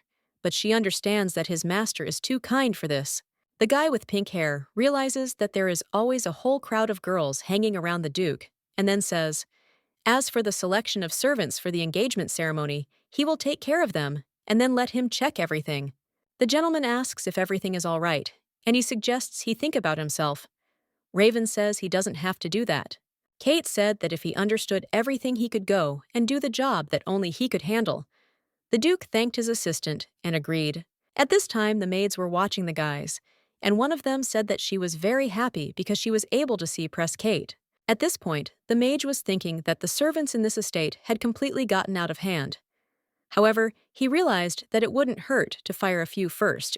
A woman asks her darling why he doesn't love her, and then touches his neck and strangles him as. The man insists he loves her very much and pushes her away. Meanwhile, the boy says he's in pain and can't breathe. The woman says that she would like this not to happen to her, and she would like to never get married and not love that man. The child asks his mother what he should do to make her smile again.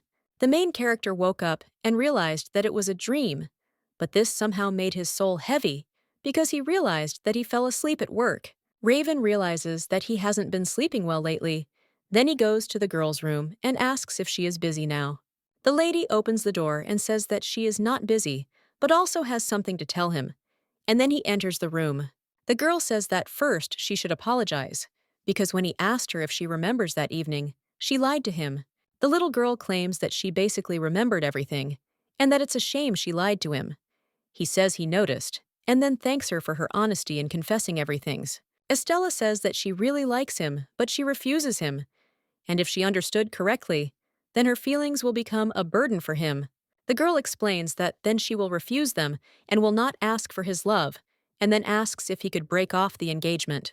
The guy heard this and thought about what if he himself falls in love with her, and by that time the contractual relationship will be terminated. The man became curious about how many times he had hurt her, and then asked her one question and wondered why she had decided to go to such lengths and extend their contract, since he was the only one who benefited from it, and did not understand why she would make such sacrifices. The lady explains that the whole point is that he fights for women's rights in the empire, and then asks what kind of life they have.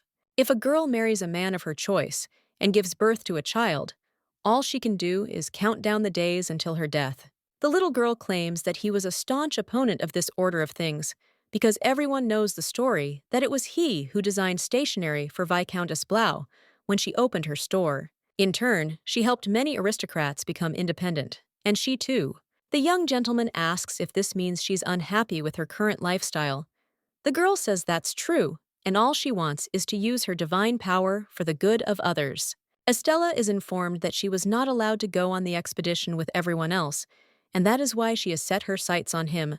Hearing this, the guy thought that although she had declared that she wanted to participate in the conquest of the North, no one wanted to listen to her. However, if he hadn't sensed how great her power was, he would have been against it too. The little girl claims that she wants to benefit not only him, but others as well. Raven says surprised, "It can't be," and then asks if she wants to join the Knights of the Deer family. She assures that this is true, and no matter what happens, she will be there as a healer and will be able to save someone's life, and that is why she chose him and agreed to become his wife.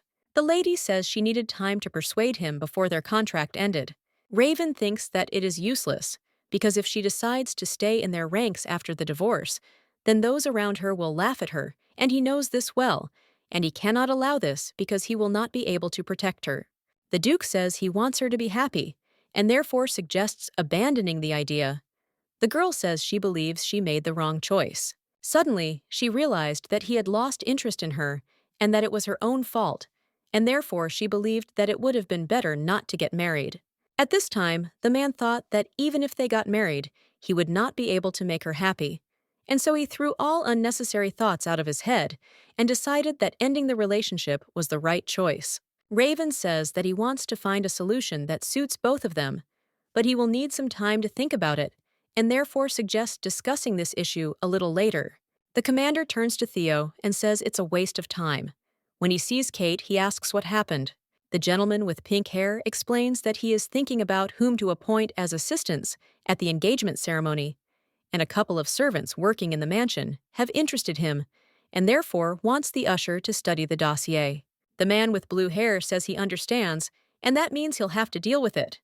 Then he says he understands and will take care of it personally. The knight looked at the maid and then said that he would help her, and asked if she needed to take the basket to the laundry. The maid thanked the gentleman, but he insisted that this was a man's job, and suggested that she not be shy about asking for help, and believed that it was harmful for a woman to lift heavy objects. At this point, the man thought this was just an act of kindness, and considered her silly. The usher said he would then take another basket and asked if he was coming with him. The gentleman apologizes for the inconvenience, and the commander says that, by the way, he heard that he is the most honest person here and wanted to talk to him. The knight says that he didn't know that they spoke so highly of him, and then asks why he suddenly started talking about it. Asher explains that because he has won the trust of most of the inhabitants of this estate, and he is looking for a person who can work in the main residence of the Duke of Dior. The commander says he wants to recommend him for the position of head of security. Furthermore, they both come from noble families and should help each other. The man reports that they say that there are too many commoners in the Duke's mansion, and he thinks that this is not good. The man says with delight that he has done him a great honor and thanks him for it. The knight, watching the knights playing cards, thinks that very soon he will go to the main residence and will no longer see his comrades. The worker says it's time to go back, and if you relax too much, you'll get a scolding, and there's also the threat of tobacco smoke from them. The knight says that he never thought that his lordship would turn out to be such a fool, and then explains that he is talking about a boy named Naru. The man asks if he would defend someone else's child, knowing that all of high society would turn against him. The knight believes that one look is enough to understand that this boy is the spitting image of the Duke of Győr. The knight says that he bets that this is his illegitimate child, and his bride is also good because she turns up her nose and claims that she hates men but does what is required of her. The man said that if he were the heir of the ducal family, but suddenly he saw His Majesty the Raven and fell silent. The man looked at the dessert, and the man asked if he wanted to eat it. The Duke asked if he could. The knight thought that his master was like a big child, and then asked what he wanted to talk about. The Duke reports that the conversation will be about Naru, and he received a letter from His Majesty, and he was officially accepted as a student in their squad. The gentleman explains that until now he was treated as a guest, but from now on he wants to be treated as a comrade. The knight says with delight that finally, after all, he loves children, and therefore suggests not to worry about Nari, because he is in good hands. The man says he needs to find a weapon. Meanwhile, an usher approaches them and asks if the commander is busy. The usher says they have a little talk. The commander says that Kate ordered him to conduct an investigation, and he came to report something. Raven read the report and said that he understood the problems with his younger comrades in arms, and therefore thought it would be a good idea to resolve this issue right now. The gentleman asks if he knows where they are now, and at that moment he thought that he hadn't even imagined they would be lounging in the old servants' building. The Duke is wondering if he should demolish it so that no one else can go there. And on the way, he heard a conversation that was about a boy named Naru. Raven heard everything the knight said about the boy and his bride. When the man saw his master, he became very frightened and asked to be heard. And the captain thinks that he has heard enough and asks if it seems so to him. The knight, crying out, asserts that he truly respects him very much and understands that he was very harsh in his judgments about the princess, and then asks if this is really something to be so angry about. The man, crying out, says that almost all nobles mock women. The gentleman says he doesn't like it when people slander him behind his back. Raven says that although he was born into an aristocratic family, he believes people should respect each other regardless of gender or social status. However, some are unable to make informed decisions. The Duke says that if he did not understand him, then he expresses himself differently, and then says that, first of all, she is a person like him, and therefore believes that he should not express his opinion about her so frivolously. The young gentleman suggests that he think carefully before saying anything in the future, because as he sees it, he is very hot-tempered and could accidentally cut out his tongue. When the Duke entered the hall, he saw that the maids were whispering, and then he turned to the servant and said that he wanted to tell him something. The gentleman informs that the Dior family exists to serve the good of people and those who share these ambitions, and he intends to protect everyone no matter what. Therefore, those who want to hurt his loved ones should not expect mercy. 2 days later, the main character saw the Duke and asked what had happened. The knight thought that even if he didn't say anything, she would probably find out sooner or later. The captain explains to the lady that some of the servants of their estate have too long a tongue and they have already been kicked out, and therefore she should not worry about it. Daniel insists that His Excellency will not allow anyone to harm those dear to him, and if the commander hadn't reined in these insolent fellows, he would have given them a beating himself. The captain says he's only accepting his help. Meanwhile, the girl thought that if they celebrated Raven's birthday tomorrow, some trouble might arise. The knight asks, surprised, if she wants to celebrate his birthday. The lady says yes, but the Raven said he'll be very busy that day, so she decided to give him a little surprise. Theo heard this, didn't understand what it meant, and realized she didn't know either. The commander said he thought it best not to give gifts. The girl asks if there's a reason for this. Meanwhile, the Duke comes to them and says that his birthday is also the anniversary of his mother's death, and therefore he doesn't want to celebrate it. Raven says that it is a bit awkward to celebrate him at such an age, but he appreciates her efforts. The gentleman informs her that the servants have selected the dress she will wear to the engagement. The girl leaves and says that she understands. The next day, the Duke came to the cemetery and laid flowers on his mother's grave. He recalled his childhood when he picked flowers to give to his mother. The butler tells the young master not to run too fast, or he'll fall. The boy apologizes and then explains that today is a special day. Sitting at the table, a mother tells her son that his birthday is tomorrow. He tells her that tomorrow he will be 6 years old. Mom invites him to go somewhere, since they haven't been anywhere in a while. Hearing this, the child is delighted and says he'll be happy to go. The next day, the baby thought that he brought his mother her favorite flowers, because he wanted to please her and hoped that she would be happy. When the boy opened the door, he saw something he shouldn't have seen and remembered it for the rest of his life. After all, his mother had fallen into eternal sleep. Lady Swan turns to Henry and tells him she arrived later than planned. He insists it's no big deal, as it was their first visit in a long time, and he hadn't even expected to see them again. The lady was curious about the princess. From the rumors, she imagined her to be something like this, but she hoped she wasn't that scary. Suddenly, she saw the princess and realized that this woman goddess was too good. Estella turns to the girl and says she's probably Lady Swan. The woman says she's glad to meet her and reveals she's Raven's younger sister. The princess grabbed the girl by the hand and then apologized for suddenly grabbing her and explained that she was afraid that she would fall down the stairs.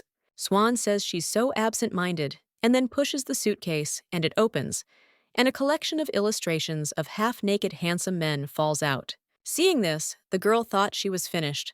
The lady picked up the book and asked if she liked it. At this time, the girl blushed and assured that this was not the case at all, and the lady said that she had a second part. Swan says she'd like to hear about her date during the meteor shower. At this point, the main character realizes this lady loves romantic stories. The Duke's sister says there's no story that has ever delighted her so much. And the princess says hundreds of stars were reflected in the lake's surface, and it was a truly magical sight. The butler says that the lake they visited is a favorite place that only the Duke knows about. Swan says that when she was little, she constantly begged Raven to show her this place, but he never fulfilled her wish, which is why she was so surprised. The girl believes that this place must have been so important to her brother that he didn't want to tell anyone about it, and the fact that he revealed his secret to Stella. The lady says she was worried but now feels relieved. The princess, surprised, asks why she was worried. Swan reports that it's an unpleasant story, but since her parents didn't get along very well, her brother thinks that romantic relationships and marriage inevitably make partners unhappy. And when the main character heard this, she remembered the gentleman's words about how he decided to marry a girl who doesn't love him and that he's happy with everything, and therefore she understood why he said that. Estella understands that he didn't say these words to push her away, but the girl wonders if there might be something wrong with her brother. The man apologizes for interrupting their conversation and then announces that Mr. Gior has returned. Swan apologizes and asks if she can greet her brother. The lady says yes, of course, and suggests not to worry about it. At this time, the Duke thought that it took longer than he expected, and then turns to Kate and asks if he wants to say hello to Swan. However, the man only remained silent in response, and Raven asserts that he will see her for the first time in a long time and asks if he will say a few words to her. The gentleman says he's sure he can't wait to meet his little sister. Kate says that if he continues to talk nonsense, she'll bury him alive. Raven thought that this magician was such a mean guy, and he always said that, but he still continued to wear the ribbon that she gave him. When the Duke saw his sister, he said that it seemed to him that she had become shorter since their last meeting, and then asked if she was trying hard enough. The girl says she's a grown woman now, not 5 anymore. Her brother says Kate is there too, but then he looks, but the man is gone. The long-awaited day of the engagement has arrived. The Duke understands that as before, there are those who support them and those who harbor a grudge against their family, and therefore suspects that they may even have sent assassins here. The captain assigned Daniel and the others to guard the estate's outer grounds. He also warned them to be wary of the Marquis of Drane's daughter. Even if an accident occurs, the aristocrats will demand that he take full responsibility, and therefore the gentleman believes that he must be on guard. The Duke reports that they are all loyal supporters of His Majesty, which makes them their enemies, and it would not be an exaggeration to say that they have had a grudge against them for a long time. Approximately since Marquis Drane became head of the family, but it seems he no longer has any desire to hide his dislike for them. They must also keep a close eye on Count Amour's daughter. Asher reports that, come to think of it, it was she who invited Lady Estella to tea. And she has feelings for the Duke, and most likely she won't miss the chance to ruin the engagement and might want to somehow harm the princess. The Duke says that they can go on without him, because he will go later with the princess. Swan delightedly told Estella that she looked delightful, and then said that the time had come for her to call her brother. When she opened the door, she saw him. The little girl asks her brother how long he has been standing there, and then quietly asks if he wants to pay her a compliment, and how long he will just watch like that. Raven apologized, explaining that he was simply lost in thought. He then asked the princess if she was ready. He saw that the girl was wearing the brooch he had given her. Estella apologizes for keeping him waiting, and he tells her not to worry about it, and then suggests they go. The Duke wishes the guests a good evening, and thanks everyone for honoring them with their presence, and then announces that they have prepared a small concert, and therefore hope that they will enjoy it. The Count says that a lot of time has passed since their last meeting, and then asks if everything is well with him. The Marquise tells Estella that she is as beautiful as Master Raven. Then she says that Estella is very much like her father, and he probably often has trouble understanding what she's thinking, and asks if that's true.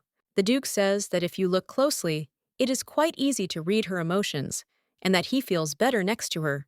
The Marquise says she felt relieved, and therefore hopes that, over time, it will become even easier for them to understand each other. Raven says that he will go to greet the guests and let the princess spend more time with her family, because after all they haven't seen each other for a long time. When the girls saw the Duke, they immediately approached him and congratulated him on his engagement. He thanked them for the congratulations. The lady says that something is bothering her because her brother was also going to come, but fell ill and was very upset. The gentleman says that they rarely saw each other after graduating from the academy, and that they should definitely invite him to dinner. Swan tells the ladies that their outfits are stunning, and asks if they can tell her who made them. At that moment, the girl thought about how her brother should have trusted her, as she would lead these ladies away from him. Raven saw the tense situation of his bride, and when he came closer, he heard that the Count was annulling her engagement, and she would immediately return home. The Duke asks what happened, and says it seems they're having some kind of argument. The gentleman says it's just in time, because he wanted to ask him something. The man asks if it's true that he allowed his daughter to participate in demon subjugation. The Duke says it is. The gentleman heard this and struck Raven. The Marquise took him away and said it was too much. He insisted it was too much, because he allowed Estella to participate in such a dangerous matter, and he knew his daughter would be unhappy. The gentleman asks if he thinks he'll let her marry him. The Duke replies that perhaps he's right, as he was too frivolous, and he'll explain everything a little later, but for now he asks for forgiveness. Estella touched his face, and he took her hand and assured her everything was fine. She apologized because she was very sorry. The Duke says she has nothing to apologize for because it's all his fault. And then she thinks about how he's been thinking for a long time about what to do, but he doesn't want their relationship to end like this. The gentleman understands that he has delayed the decision for quite some time and has postponed this issue until better times in order to find an answer that will satisfy everyone. The guy understands that if he really doesn't want to make her unhappy, there's only one thing left to do. And then he turns to the girl and says that, as her father said, their marriage is unlikely to bring her happiness. Meanwhile, the ladies watching them begin to whisper that Duke Georg is not going to marry her, and that if so, one of them might claim the role of his companion, and moreover, he will not live long. The lady says that if you have patience, you can become a widow and gain wealth and power. The princess screams and says this is completely outrageous. Then she turns to the gentleman and asks if he doesn't get angry when people say such terrible things. Raven thinks it's true they're right. And at that moment, he thinks he can't tell her the truth because he won't be able to avoid death. The Duke claims that it is true that guards die early in the line of duty, and therefore knows that he is unlikely to live to old age. Hearing this, the girl thought that at moments like these, she hated herself for being born a saint, and she couldn't understand why God had chosen such a person and then granted him the power of a guardian.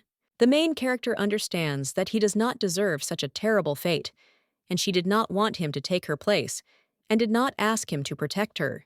Estella says that she feels so guilty before him, and then pushes him away and just leaves silently. The girl thought that she would like him to say those same words again, and considers that her desire is selfish. The little girl understands that, without a doubt, she herself condemned him to death, and yet she never stopped thinking about whether he fought for his life until the last minute. At this time, the main character asks why he constantly gives up, and then screaming tells him not to agree to be a victim, but to fight for his survival.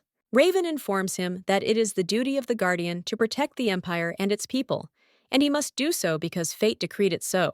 The man claims that even knowing he will die, he won't back down, but it's his cross to bear, and he alone must bear it. He can't place such a burden on her. The little one clenched her fist and said she didn't even want to hear it. He claimed to be the Duke's heir and destined to become the Guardian. The princess approaches him and insists she wants to know what he desires. He explains that it is a barrier over the Empire, maintained by the life force of the Guardian. The man explains that this is why, as a rule, they do not live long, and unfortunately, there are no exceptions. When Raven was still a child and found out that he would soon die, he said that let it be so, because it's good that they chose him for this role and not swans. Raven thought it was wonderful, because he would be sacrificed and no one else would be harmed. But if the protective barrier disappeared, the entire country would be at risk and disaster would strike. The guy understands that he will have to come to terms with it for the common good, because he knows that having the seal of the keeper is an honor. The young gentleman reflects on the fact that this fate was prepared for him from birth, because this is his path, which he must walk with his head held high. The boy thought that in fact he was afraid of dying, and then he assured himself that everything was fine, because he had to hold on, because everyone needed a guardian, and he was obliged to protect the Empire, so everything was fine. The child understood that the truth was that he desperately wanted to live, but he understood that this wish was not destined to come true. The Duke says that even though her feelings are mutual, knowing that he could die suddenly at any moment, he then asks if she will be happy with him, and if it is worth it. The man says that a brief moment of sweetness can very soon turn into disgusting bitterness. Raven says that he doesn't want her to hurt him, and that's why they shouldn't be together. Hearing this, the girl cries out and asks if he's decided to make her unhappy now, rather than later. Then she asserts that she doesn't need his protection and doesn't intend to blame him for the outcome she's chosen. The lady says that even if he has very little time left, she wants to spend it with him because she loves him. The little girl claims that she has the right to decide how to act, and therefore asks him to listen to her words and not rush to insist on his own, because her happiness lies in being with him. Estella begs her not to leave. After these words, the guy hugs the girl and asks her not to cry. Sitting with the Duke, the young lady thought she had completely disgraced herself. After all, this was the first time she had not only burst into tears in front of another person, but also allowed her emotions to get the better of her. The princess said she wanted to erase her memory immediately. Hearing this, the Duke looked at her, then touched her face and said her eyes were red. The baby claims that all this is because he made her cry, and therefore asks him to be kind and take responsibility for it. The man hugged the girl and apologized. Then he asked her if anyone had ever blown on the wound when she was little and it hurt. He then said that it was her eyes, so it probably wouldn't help. The Duke asks how he can help her. Stella turns to him and asks to talk seriously with him, then tells him that in truth she loved him from the very beginning. The girl explains that she proposed a marriage of convenience in order to be close to him. The lady reports that she saw some literature in the mansion of Charlene's family, and when she learned that all the previous guardians died in the line of duty, she wanted to protect him because she has feelings for him. Stella says that she will stop at nothing to destroy anyone who dares to harm him, be it a monster or a person. And if God himself tries to take him away from her, she will not let him do it, even if she has to resort to extreme measures. The girl claims that she doesn't want him to hurt himself and knows that he is trying to push her away to protect her, and then takes his hand and asks him to give her a chance. At this time, the main character thought that it was now very difficult for the Raven, who always sacrificed his desires for the sake of others, to listen to his heart and act as it tells him to.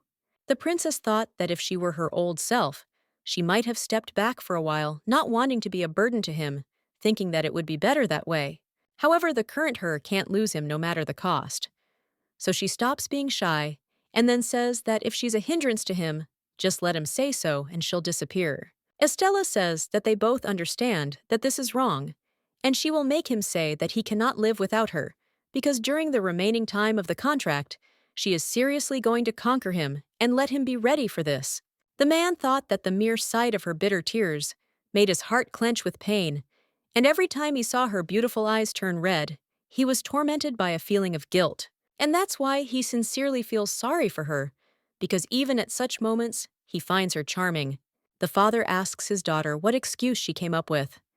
The girl thought that even if she told everything as it was, her father wouldn't listen to her. The saint says that if Daddy considers her strong enough to participate in the subjugation of demons, the problem will be solved. And the gentleman, surprised, asks if she was joking, and asks when her strength became so great. She claims that about a year ago, and as far as she can see, there's no one on the continent who can master the divine power of purification better than her, and a person dear to her is in grave danger. Estella says that since she can protect him, she wonders if it is right to remain inactive, worrying about what others will say about it, and she does not think so. Her father says she's right, and if she has power, she can certainly use it.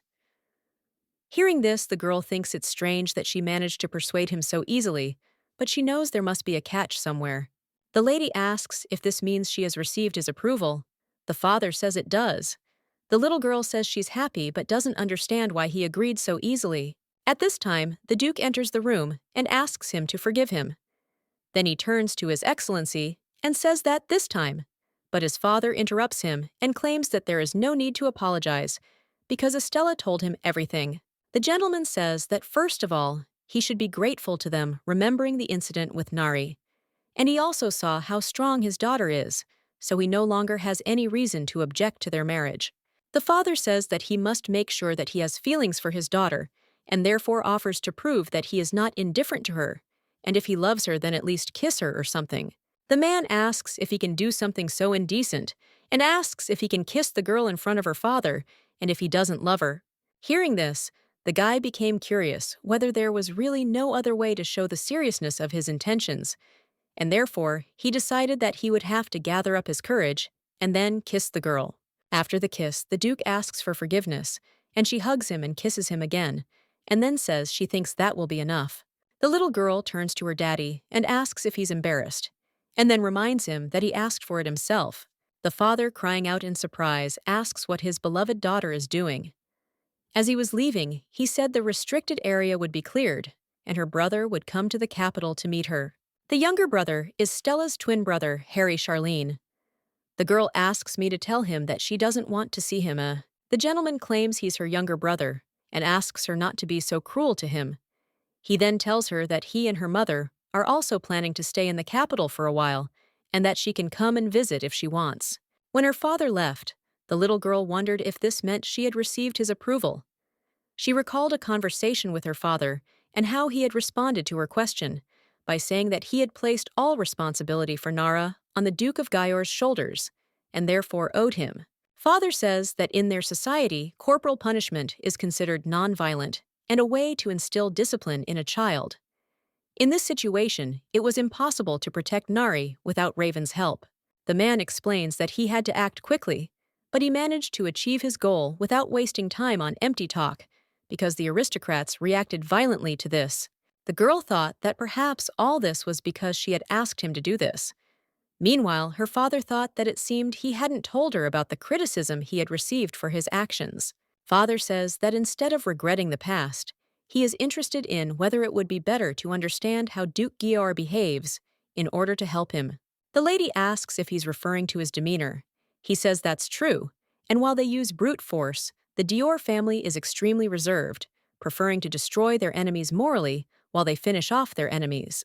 The main character thought about how they were the only people who could overcome the protective barrier over the continent, which is why they had enormous influence, but she realized that this was not due to the family's efforts. Raven Dyer himself has become a symbol of power. He meticulously maintains the integrity of his reputation, leading many to practically idolize him. He has many admirers, not only among aristocrats, but also among commoners. Most likely, he strives so hard to ensure that his family will be respected even after his death. The gentleman says that otherwise he would have to knock him down a peg, and therefore she should support him in everything because she said that she wants to protect him, and then asks if he will change his mind when the going gets tough. Estella assures that she will never change her mind, and her father then offers to stay with him until the end, even if all of high society turns against him.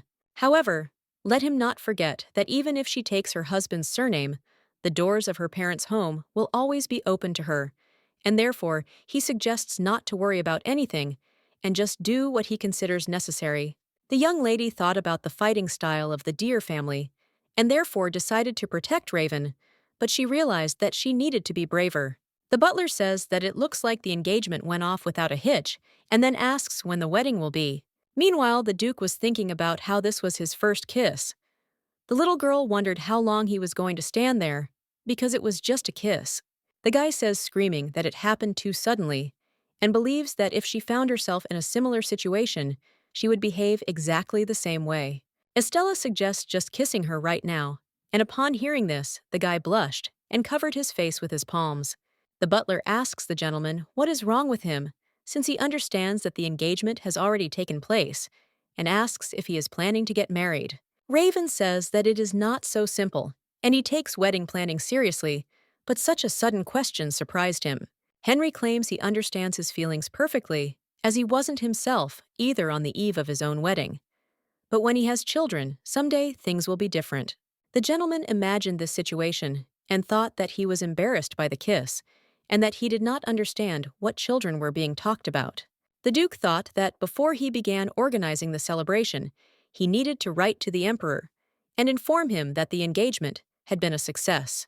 Raven says that he wants to send a letter to His Majesty and asks if he could bring the paper. The young gentleman held a book upside down in his hands and kept looking at the girl. She told him not to worry so much because she wouldn't suddenly kiss him. The lady explains that yesterday she simply had no other choice and suggests not taking it personally. He insists he's not worried at all. At this time, the guy thought that apparently he was the only one who felt awkward and said that she was used to this as he understood. When the little girl heard these words, she thought he might be jealous and asked if he meant kissing. The Duke agreed and then put the book down. Estella says that he reacts to this so funny that she wants to kiss him again and asks if it is possible to do so. At this point, the guy doesn't understand why he feels like a pervert trying to seduce an innocent girl, and the lady thinks she shouldn't rush things, or she might scare him off. The princess says that she wants to ask him something, and then says that she thought that she lacked knowledge of etiquette, and therefore decided to look for a teacher. Raven says he's fine with it, but wonders why she suddenly decided that way. She explains that, as far as he knows, he always says what's on his mind, regardless of the consequences. The girl feels she rarely appears in social circles and is completely inept at behaving, and she understands that if she doesn't want to jeopardize his reputation, she must learn to be smarter and more reserved. The guy looked at her in surprise and asked if she really thought it was that important. However, he believes that she is very sensitive and compassionate, who knows how to put herself in other people's shoes, and who also accepts any criticism with dignity and boldly fights back against liars and offenders. Raven says that it is true that at first, even he was afraid of her, but only because she was not like other ladies and knew how to get her way. The man says he was confused because he'd never met a girl like her before, but the more he got to know her, the more he liked her. And frankly, he admires her honesty and even looks up to her. The young man says he's sure he's not the only one. The servants used to fear her because of rumors, but now they all adore her and are proud that she has become their mistress. The Duke says that she touched their hearts so much and changed them all, and so he suggests that they not forget how wonderful she is. At this time, the gentleman thought that it would not hurt to scout out the situation and find out what they were currently talking about in high society, because he knew that in the future, this could help Estella. The guy became interested in who she should hire as a teacher, because he knows that it should be a person who understands this. Kate says that he thanks you in advance, because he was appointed as a teacher, and suggests that you don't hesitate to contact him if you have any questions. The lady asks in surprise if she should reread all these books. He insists that she understood perfectly well. Kate says there might be books there that even Raven has never opened. She says she understands. The teacher says that it will be difficult for any person to absorb such a volume of information, and asks why not start learning with something simple. The man gave the girl a book called Court Nobility. The little girl understands that he had to act quickly, but he managed to get what he wanted without wasting time on idle talk. Milady thanked him, and the man said that he would be in his office, and if she needed anything, she should call him. While Stella was learning more about the aristocrats, Raven wasn't wasting any time either. He borrowed a book from Asher called Management Relationships for Dummies. Asher said that as soon as he reads this manual, the hearts of all the ladies will belong to him, and success is guaranteed. The commander asks what is and isn't allowed during a date. Then he says that, firstly, he should be extremely attentive to his partner and compliment her, but he shouldn't call her a gorilla. Hearing this, the Duke thought about what had happened, because he had told her that she looked like a beautiful gorilla. The man says that, secondly, when a young woman asks him out on a date, he should act calm and confident. Only an inexperienced young man would be surprised if the girl took his hand. At this time, the main character thought that it seemed like he would have to rethink a lot of things, and then said that it wouldn't hurt him to take a break. Raven says that the book is certainly interesting, but it is dangerous to take everything written in it at face value, and he wonders if all the men in the world read such literature. The guy reflects on the fact that he never thought that the day would come when he would worry about this. He recalls that upon learning that he would not live long, he decided to do everything possible to ensure that those close to him did not suffer, and thought only about what would happen after his death. And that's why it's hard for him to switch now, because the feelings he feels are a real luxury for him, and he wants to touch Estella. The guy understands that he craves her attention and wants to be near her and wants to see her smile forever. Even now, he studies textbooks and can't think of anything else but her. The Duke believes that he's just not destined to enjoy this happiness for long. The gentleman asks his sister if everything is okay. The girl, surprised, asks what he's holding in his hands. Swan read the title of the book and says that now she understands it, and then offers to talk. The guy says it's a matter of fact and the topic is very delicate, and upon hearing this, she wonders if it really is her brother. The man says what he wants, and then corrects himself, and says that, to be precise, his friend wants to arrange a romantic evening for his beloved. The little girl thought that it was clear to her, and he could have not pretended that it was not about him. The man says that he behaved very rudely on the first date, and now he wants to fix everything, but doesn't understand how to do it. Raven shows him the book and asks if this textbook will help him. The girl thought that she had no idea where he got this suspicious book. Swan says that of course she agrees that books can be full of useful advice, but not this one. She knows Stella doesn't like expensive entertainment and prefers much simpler things. My sister says, for example, regular walks, and she's one of those people who appreciates the little things. And of course, that doesn't mean you shouldn't try hard, but you can't relax either. The girl says that if he prepares a surprise for her, no matter what it will be, then Estella will definitely be happy and she hopes for it. Suddenly, the guy says that he wasn't talking about himself, but she smiled and said that she understood who he was talking about. The little girl says that, to be honest, before coming here, she was worried that he decided to marry her because of her. And her brother, surprised, asks why this suddenly happened. The girl says that she knew about Henry and what his father told him, but her worries were in vain. Swan reports that she was confused when she heard about this because her father loves him, and therefore she immediately realized that it was a lie. The Duke wonders if she knew about this, because he believes that usually, if a keeper has brothers or sisters, there is no need to marry and continue the family line. In the distant past, immediately after the death of the first keeper, a terrible incident occurred, resulting in the wife and children being kidnapped by an enemy country and then killed. Moreover, such incidents recurred with alarming regularity. Therefore, the emperor had to issue a special decree to put an end to them. However, there are exceptions to every rule, and you can talk to His Majesty and get his permission for both of you to start a family if that is what he wants. However, it is not that simple. Raven explains that this is why he decided to marry Estella, and now he is very glad that he met her. The baby says that then the day will soon come when he will no longer be a virgin. The next day at His Majesty's palace, the emperor asks if he is serious when he says he is ready to go against him.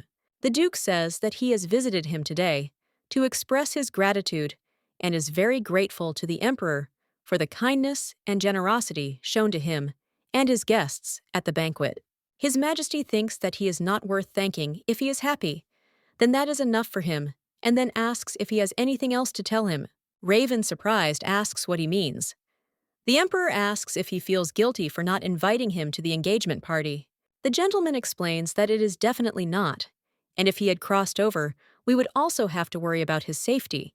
The emperor came closer to the guy and then lay down on the floor and said that he was the emperor. Meanwhile, the Duke thought that he was simply unbearable when he was offended, and that he had 5 seconds left before his hysteria began. His Majesty wondered if he was going to ask for his forgiveness. The boy thought he was acting like a child. Raven says that he understands, and it is his fault, and therefore suggests that he calm down, and then asks that he not act up in front of others, because they will be disappointed. For a few minutes, the boys sat and drank wine, and the Duke asked if he was coping with his duties. The emperor assures that everything is fine, and at that time, he thought that he had dumped all the work on the Prime Minister. His Majesty turns to the guy and says that he wants to know so much from him, and then asks if he really loves Lady Charlene.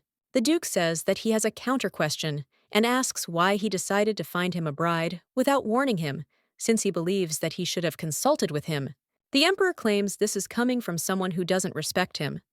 At this point, the young man considers that maybe he's right, and then says he knew he was against the marriage, and asks if that's true. Raven asks why Estella, because she finds it rather strange. The emperor says that, in truth, he planned to marry him to the daughter of Marquis Drain, and as he knows, Marquis Drain is extremely hostile towards him. The Duke agrees with him, because he knows that if his daughter became his wife, he would no longer be able to openly express his dislike for him. The guy understood that this would also allow for the improvement of relations between the aristocrats of the South and the court nobility, and from a purely political point of view, this would be the best option. Raven believes that in that case, there must be a good reason why he chose Stella. A year ago, at a banquet in honor of a national holiday, the emperor thought that Raven rarely attends such events, and later he will definitely remind him of this. But now he is reading what he can drink. His Majesty saw the Duke and the girl passing by. He turned to his assistant and said that Duchess Charlene had left the banquet and seemed troubled by something. He therefore believed something had happened and suggested sending a knight to escort her. Estella had any special feelings for Raven at the time. However, after some time, he learned that she was secretly following him. The gentleman understood that love had flared up in her heart, and then said that in general, he thought that if these two influential families had become related, then other aristocrats would not have dared to oppose them. The emperor says that, to be honest, he just wanted to make fun of him and asks if he wasn't a good boy. His Majesty claims that none of this matters because he has finally fallen in love with someone, and he offers to enjoy the delights of life together and then show this old man the face of his son. The man claims it's too early for that, and the gentleman claims that sometimes he feels like he's about to die. His Majesty reports that the chronicles say that all previous guardians died in the line of duty, and then asks if there is anything he doesn't know about. All the causes of death listed in the books are too abstract, and the only people who know that they are being sacrificed to maintain the protective barrier cannot read these records.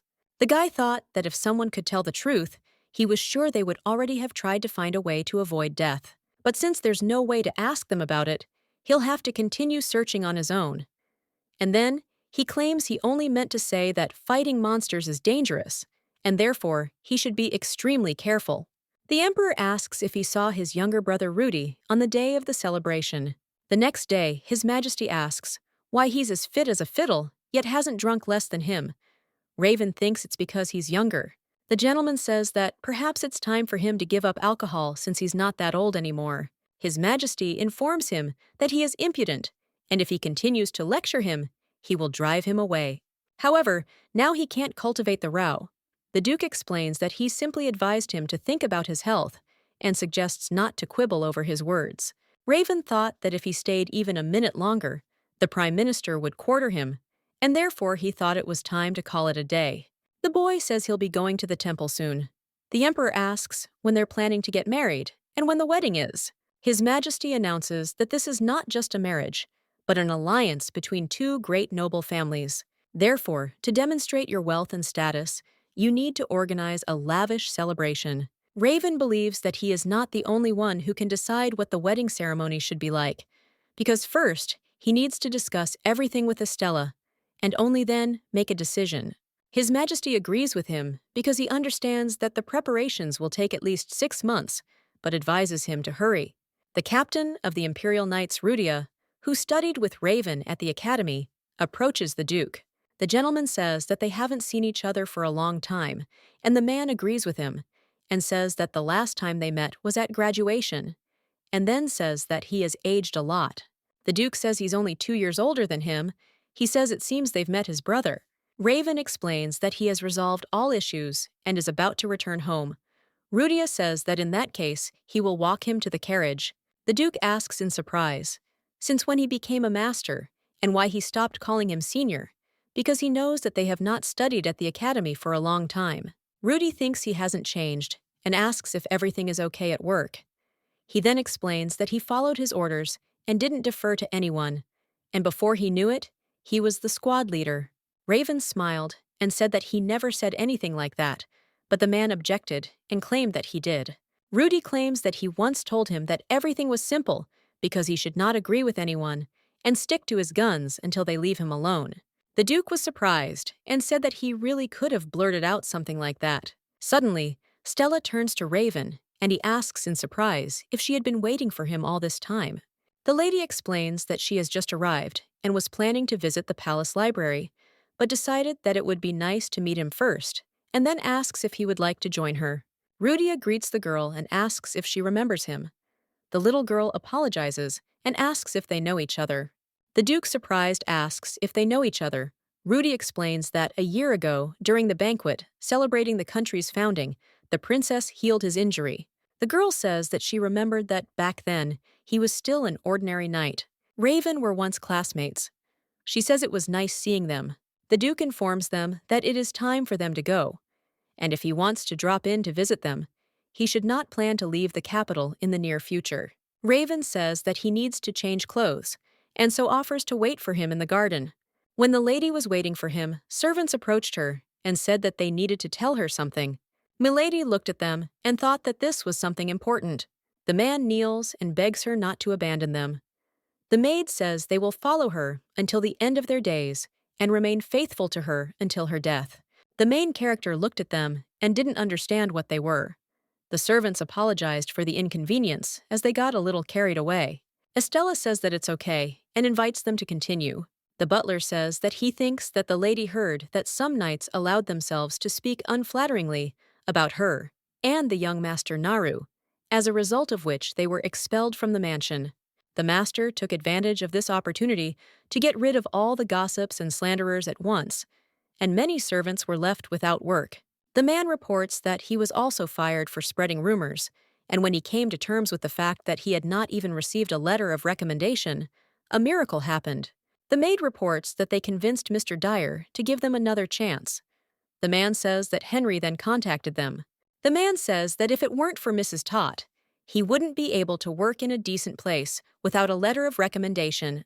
He thanks them for giving them the opportunity to improve and atone for their terrible behavior, and therefore asks to accept their sincere gratitude. At this time, the main character thought that she did not remember this at all, and was sure that it was Raven who tried and thought that something needed to be answered before they figured everything out. The lady says that she has high hopes for them, and then tells Raven that she has something to talk to him about.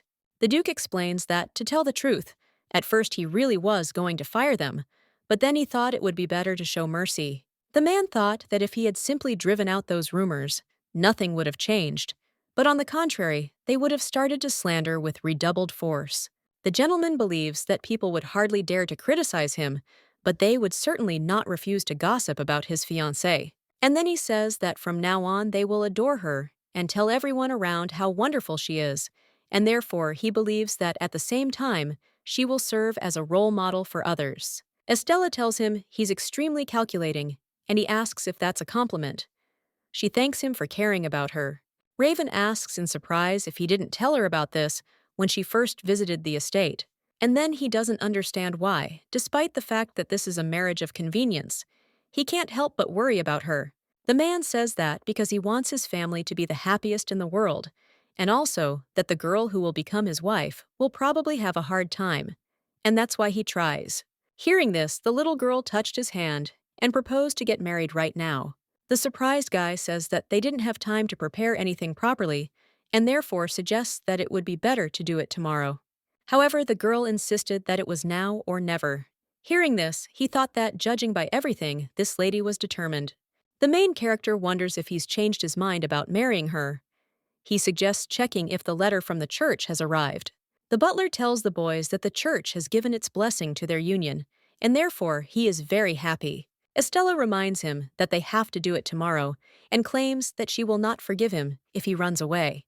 The next day, the girl asks the Duke if he is awake yet, and then says that she is coming in. There are two things that make Raven's life unbearable, and that is love and getting up early. The girl looked at the guy who was still asleep, and her mouth began to water. Then she suggested waking him up and touched him. Raven asks the lady if she can sleep for another 5 minutes, and she thought that he was a sleepyhead. And then she said that she couldn't, because she came to wake him up. The guy offers to lie down next to her and takes her hand. Before she knows it, she's in his bed. And when the Duke woke up, he asked in surprise how this could have happened. The little girl explained that he himself called her and told her to lie down next to him. She felt awkward, but she didn't argue. The man, surprised, asked if he really said that. And at this time, the girl thought that it seemed like she had gone too far, and said that almost. But he did not force her to do anything. Estella wonders if he thinks she wouldn't be able to fight back.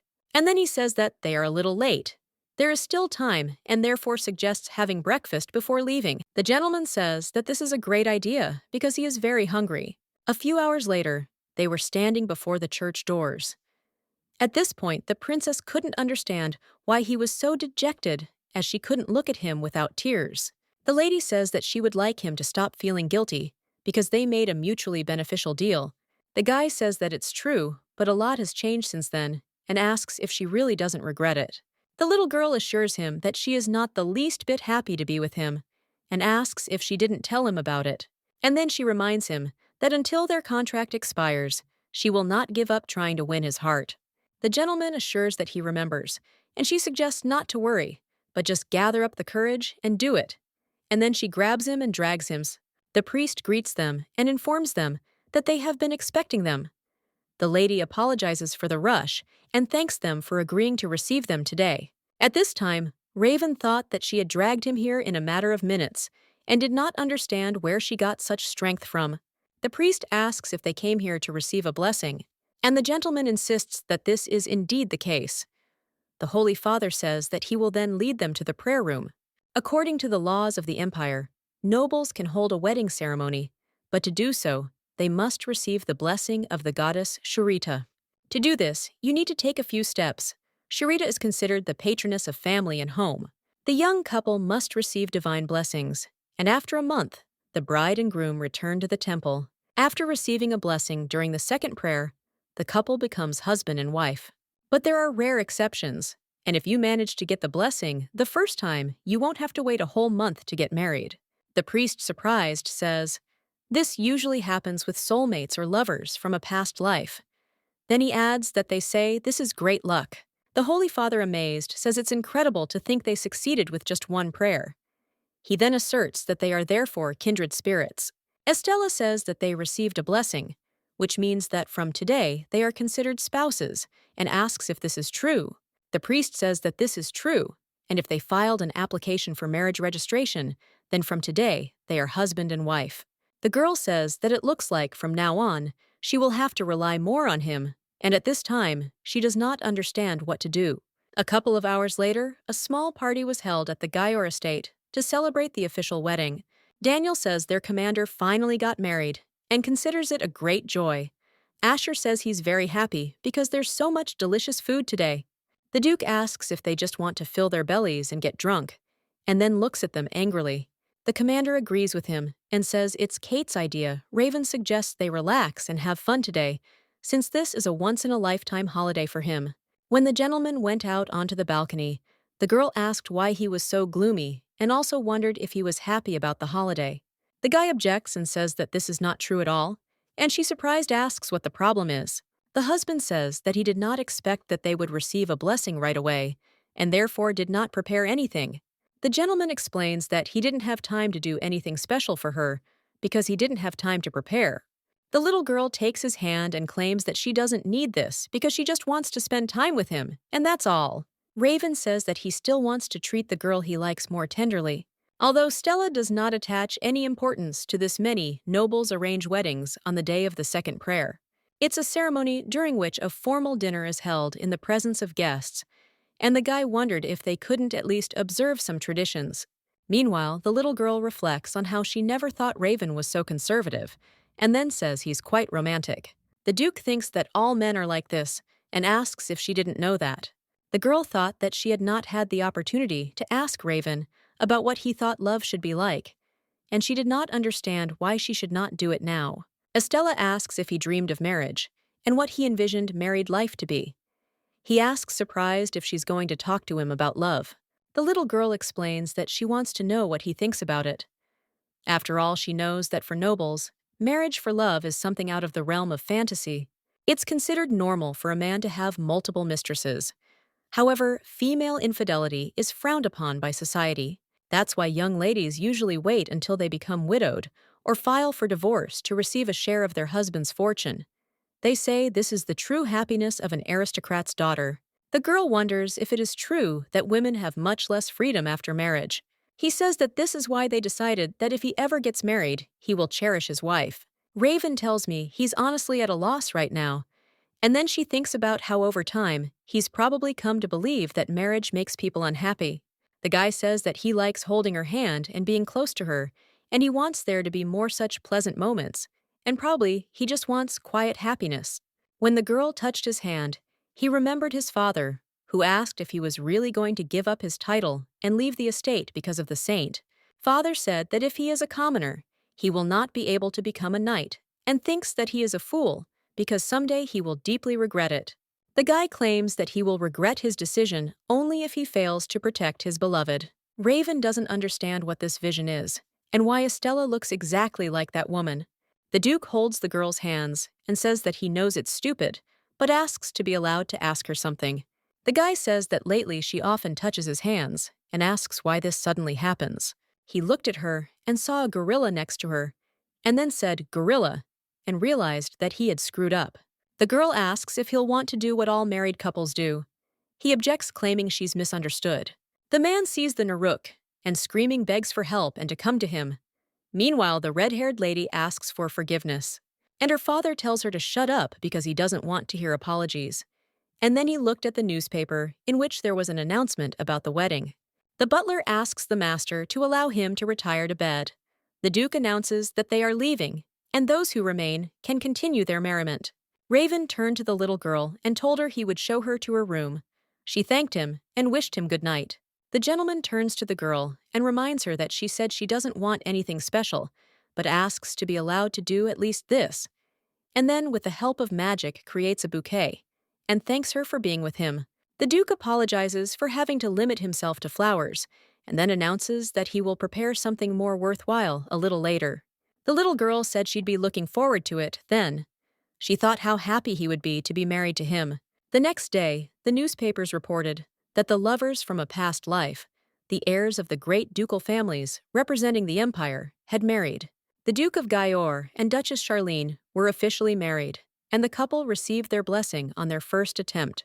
A man reading a newspaper does not understand how such a stupid and uneducated girl can be, and thinks it is outrageous that she was not stripped of her title of duchess. The count claims that although his daughter was present at the engagement, she failed to seduce the raven deer, and then explains that he had no opportunity to do anything. The girl says that she is very sorry, and her father slaps her on the cheek and says that he thought that she could be useful, so he gave her an education. The man claims that even if she can no longer become his legal wife, she must get him at any cost, because this is the only way she can atone for her guilt. She looked at her dad and agreed with him. And when she went out into the hallway, she remembered that 3 years ago at a tea party for the sons and daughters of nobles who had come of age. The lady with cinnamon hair says she has pretty lace and asks if she can show her how she made the pattern. Amore looked at the princess and thought that she was a very beautiful girl, and then asked her friend if she would mind inviting her to their table. The lady thinks that it will not be easy, and the girl asks why not, because there are rumors that Duchess Charlene is not eager to make close acquaintances. The marquise says that she agrees, because they say that she has a difficult character. Amore thought that she lives in the north, but recently arrived in the capital of the empire, and probably in order to attend this event, and therefore thinks that perhaps she has no friends. The girl asks if it's not lonely to be alone all the time, and says that she will still try to invite her. Amore turns to the duchess and asks for forgiveness for disturbing her, and then says that she is glad to meet and is the daughter of Count Amore, who runs a trading company in the capital, and her name is Grace. The lady asks if the mistress would like to join them and have tea with them and weave lace with them. Estella says it's stupid and will probably refuse. The girl looks at her in surprise, and the mistress asks if she didn't hear her say she wasn't interested in such nonsense. The princess says that she is tired of everyone telling her to act like a lady and do everything to please men, and then asks the girl if she wants her to do needlework for this purpose. Grace screams and says that this is not what she meant, and asks why she is saying such terrible things. Estella explains that it is because it irritates her, and if she continues to live like this, she will never be able to be happy. The lady says that women constantly have to live up to the expectations of others, and then asks if they are really happy with that. The princess says that they probably don't understand this, because unlike them, she will never marry and would rather die than dance to someone else's tune. Grace thought about how she knew she couldn't be happy, but she realized she had no choice but to do what she was told. The girl believes that she fooled them all, even though she insisted that she would never marry, but quickly changed her mind when the Duke came her way. The lady understands that this is why she will not be able to forgive Stella, and to think that she was able to seduce the one whom everyone admired, and she considers that this is simply unfair. While on the main street, the main character says that he wants to take part, and asks if it is possible. The man asks her to fill out her information, as her success depends on it. At this point, the lady asks the lady if she's heard the recent rumors. Angelica, surprised, asks what they're about. The girl says that this is to be expected, since she doesn't know anything, and then says that the church is of course good, but one should also be interested in secular life. Angelica smiled and asked for forgiveness. The marquise asked if it wasn't wonderful, since she was like a true saint. The woman says that Lady Angelica cannot leave anyone in trouble, but it doesn't matter whether it's a commoner or an aristocrat, and then claims that they can tell her the latest news themselves. The girl asks what the rumors are. The woman crying out says that she heard about Raven and Stella, because she heard that they went to read the first prayer the other day. The news that they had immediately managed to receive a blessing spread throughout the country overnight and became the most popular topic of discussion. Meanwhile, at the Imperial Knights training ground, a man approaches Lord Rudia and asks if he has heard that it seems Raven Dyer has received a blessing. The guy asks who would have thought that the keeper who is called the hero of the empire would marry the most cruel girl. The emperor's brother glared at the knights and said he'd go for a walk. The boy said it was the first time he'd seen him so angry. Swan thanks the princess for going with her, because she really wanted to spend time with her. The little girl says that if she's looking for a flower vase, why don't they go to an antique store? The guards dressed in casual clothes to avoid attention. The girl says that since they have already come here, she suggests they look around, because there are a lot of interesting things there. Suddenly, the main character saw a new book called The Continuation of the Legendary Novel. Swan saw the vase and asked if she liked it. The princess said she did and would go buy it. The girl thought that her brother gave her a bouquet of magical roses and thought it was very romantic, because only a few have succeeded in creating various things with magic, and he believes that it is also a unique gift. The main character looked at the girl and wondered what she was thinking about, and then he says that they bought everything they wanted and asks what they will do next. Estella says that she is probably tired from the walk and asks if she wants to go to a cafe. The little girl thinks it's a great idea and then asks if she has any favorite foods. The princess says that she likes spicy food, and Swan says that in this case she knows what will suit her taste, because an interesting event is just about to happen. The girl says that it is a competition for eating spicy food, and only the bravest gather there, and then asks if she wants to participate. The main character says she wants to participate and asks if she can. The man offers to write her name. Suddenly, the girl saw the emperor's brother, who greeted her. She asks if he's the same Raven classmate. He says she's right and reminds her that his name is Rudia. The girl asks if he's participating too. The guy says he likes spicy food. She suggests they try to have lunch. The man looked at them and said that even in this place the doves were cooing, but he believed that they would still soon lose because he would be the winner. The presenter shouts that there was a participant who won every year, and those who remain are neck and neck. However, they have two winners, and he is interested in which of them will win. The cook says he can't make food any spicier than this, and then says these guys are monsters and doesn't understand why they didn't even blush. Estella says he is a great opponent, and he claims that my lady is also good. Meanwhile, at the Gayor estate, the Duke asks why they came here and what brought them to this place. Count Akuto says that he has come to apologize to him for the blatant disrespect shown by his son. The gentleman turns to his son and asks why he is sitting like a statue, and then orders him to quickly bow his head. Raven thanks them for taking the time to visit his mansion, and then says that he doesn't need their apologies because he doesn't intend to accept them. The Duke thinks that if they were truly sorry, they should first send a letter of apology to his wife, and asks if that is right. The Count claims that he is right, but he came here despite his busy schedule, but still could not earn forgiveness, and asks if he is too strict. Akuto says that he is well aware that the blame for his son's behavior lies with him, and then asks if it is possible to show at least a drop of politeness and mercy. The Duke says that with all due respect to his dear Count, when it comes to etiquette, he should keep his mouth shut. Although he received them, they paid him a visit without any prior notice and greeted them as guests, and therefore they cannot reproach him for his lack of manners. Raven says that he would, however, like to know what they consider polite, showing up on someone's doorstep without an invitation and offering forced apologies. Hearing this, the gentleman thought that this guy was very arrogant and then asked for forgiveness. The Duke turns to the butler and offers to show the guest to the door. At this time, the man gives a coupon for very spicy dishes and says that you can eat as much of them as you want for a whole year, since this coupon is a winner's prize. Rudia took the book and read that it was a new novel called The Master Loves the False Maid.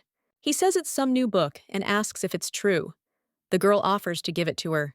He apologizes, saying he shouldn't have teased them. Swan took the book and said with delight that it was a new novel and even an exclusive edition.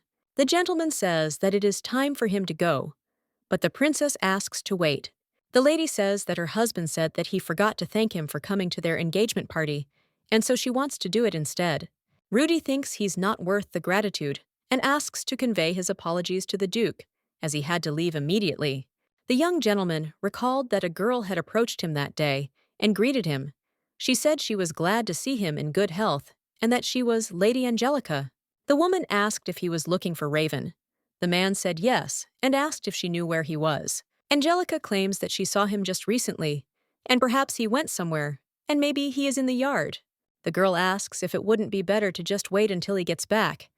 The gentleman says he doesn't have much time and will try to find it. Angelica turns to the gentleman and asks him to wait for her, but suddenly she saw that he was already too far away and did not understand what to do, because she tried her best to hint to him. The girl understands that she cannot leave it like this because she believes that it is impossible to interfere with the lovers and ran after him.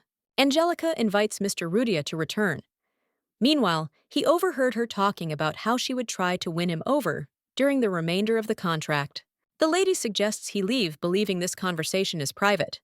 The man agrees and says he shouldn't have come there. The emperor's brother reflects that if this is a marriage of convenience, then Duke Deer does not actually love Lady Stella.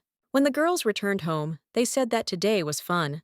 And Swan wonders why she doesn't invite her brother shopping next time. The girl believes that it is necessary to start preparing for the wedding as soon as possible, and believes that it is worth inviting an organizer because there is no time to waste. Raven turns to the ladies and announces that they will not have a wedding, and Sister asks in surprise, why? The main character explains that she doesn't like lavish celebrations and doesn't like excessive attention, and then asks if it's possible to do without it. Sitting in his office, the Duke thought that after these words, he felt ashamed for the fact that he had not thought about it at all. However, he understands that in the end, these worries are unlikely to help him live longer. After all, he only expects one divorce. In just a year this will happen, and he knows that there is not much time left, but he wants to be close to his wife, and therefore believes that something needs to be done to save their future. Raven really wanted to find a way to survive. The main character asks if they can visit the palace library after classes. Her husband suggests they go into town together and then return home. The Duke says they'll buy a lot of goodies for one. The lady asks the child what he'll study. Naru says that today is etiquette day, and Asher will teach him manners. Estella tells him that he is smart, and she is glad that he studies so hard, and then strokes his hair and suggests that he try harder. While sitting in class, the teacher looked at the student and asked if she wanted to take a break. The little girl assures her that everything is fine and thanks her for the tea. Kate considers it better to talk to her than to force her to read textbooks. The teacher asks the lady if she remembers the daughters of Marquis Drain and Count Amore, who were invited to the engagement. Estella remembered them vaguely, then said that of course she remembered. And when the man heard this, he thought she was a liar. Kate reports that it just so happens that there are two families at the head of the court nobility, and it was their names that he just mentioned. The Drain family has served the imperial family since time immemorial, and the Amore family actively supported them. In this, moreover, the current heads of both families are brothers. The girl realized that Angelica and Grace are cousins, and the teacher says that there are rumors that their daughters have been inseparable since childhood. The main character understood why the letter that Nathan gave her was sent then. The little girl remembered that she had received an invitation to a tea party from the daughter of Count Amore, although she had never been connected to their family. Estella didn't want to go, but given their close connection with the Drain family, it would have been impolite to refuse. Kate says that this is not the only reason why the Amore family has such great influence in the capital. The man reports that the Count heads the leading trading guild, which means they are very rich. The teacher says that since Count Amore often lent money to nobles at high interest rates, many of those he robbed blind harbored a grudge against him. The girl asks if this means that the Drain family has concentrated power in their hands, and Amore has money. Kate believes that in the future, she will have to see representatives of both families often, and therefore it would be good to know at least something about them. The gentleman asks if she remembers the current head of the Drain family, and then informs her that she should be wary of him. The lady thanked him for the lesson. The lady asks her friends if they remember that Duchess Charlene has a terrible temper. 1 hour later, the main character thinks that Naru's lesson will end soon, and so she decides to wait for it. Suddenly, the girl saw a knight running somewhere, and she became curious about what had happened. Asher asks the mistress what happened. She explains that she and Raven wanted to pick up Nara and take a walk around the city, then asks if they're finished. The man says Theo has escaped, and apparently the bonds are already in place. The princess asks what's happened. Asher explains that Theo comes from a normal family, so he decided it would be a good idea to teach him a few etiquette lessons. Theo believes that the basics of etiquette are as simple as pie. And although he is not an aristocrat, he knows a thing or two about manners, and besides, his deskmate is smart. The commander says he doesn't want them to be underestimated. Asher says he'll be a little stricter. Then hearing this, the main character thinks he might have gone too far. Estella looked at the child and realized that he was very tired, and said that perhaps that was enough for today. The etiquette teacher invites the princess to visit the palace rose garden, as it is now open to visitors. The man says Naru's eyes lit up when he heard this, and apparently he likes flowers. The lady says she understands. At this time, Lady Angelica and other ladies were in the garden. Grace claims that even the beauty of roses pales in comparison to Lady Angelica. Hearing this, the girl blushed and said that they were at it again, and then said that it was enough to tease her. A lady with long black hair comes closer to the girls and says that she heard that Lady Angelica is throwing a party, and then asks if she has decided who to invite. The woman insists it's impolite to ask such a question. Angelica says everything is fine and asks what she's interested in. Milady reports that she heard that she gets along well with Duke Dior, and therefore decided to find out whether she had invited him. Angelica says that she is right about this, and she was just thinking about inviting him, but he is probably busy, and besides, he recently got married and does not want to disturb him. The Marquise reports that Lady Angelique is so kind, but his wife is still a villain, and asks if this is true. Milady claims that even though they are newlyweds, their marriage can still be effective, and asks if it can be called true love in that case. The lady says that she feels sorry for her, because until recently, he had many passions, and they say that Saint Angelica was one of his fleeting infatuations. The woman claims that she never thought that the Duke of Gior would go to such a terrible woman. Angelica suggests stopping such stupid things immediately. The woman apologized, but she didn't mean to offend her. The girl objects and explains that she did not offend her, but Duchess Charlene, and then asks who gave her the right to insult the girl she met.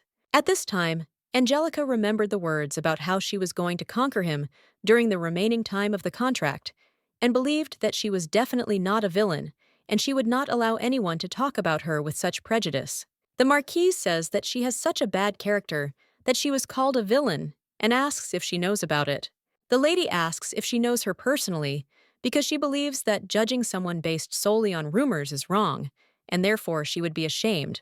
The dark-haired girl claims that she really is a saint, which is what you would expect from a person everyone loves.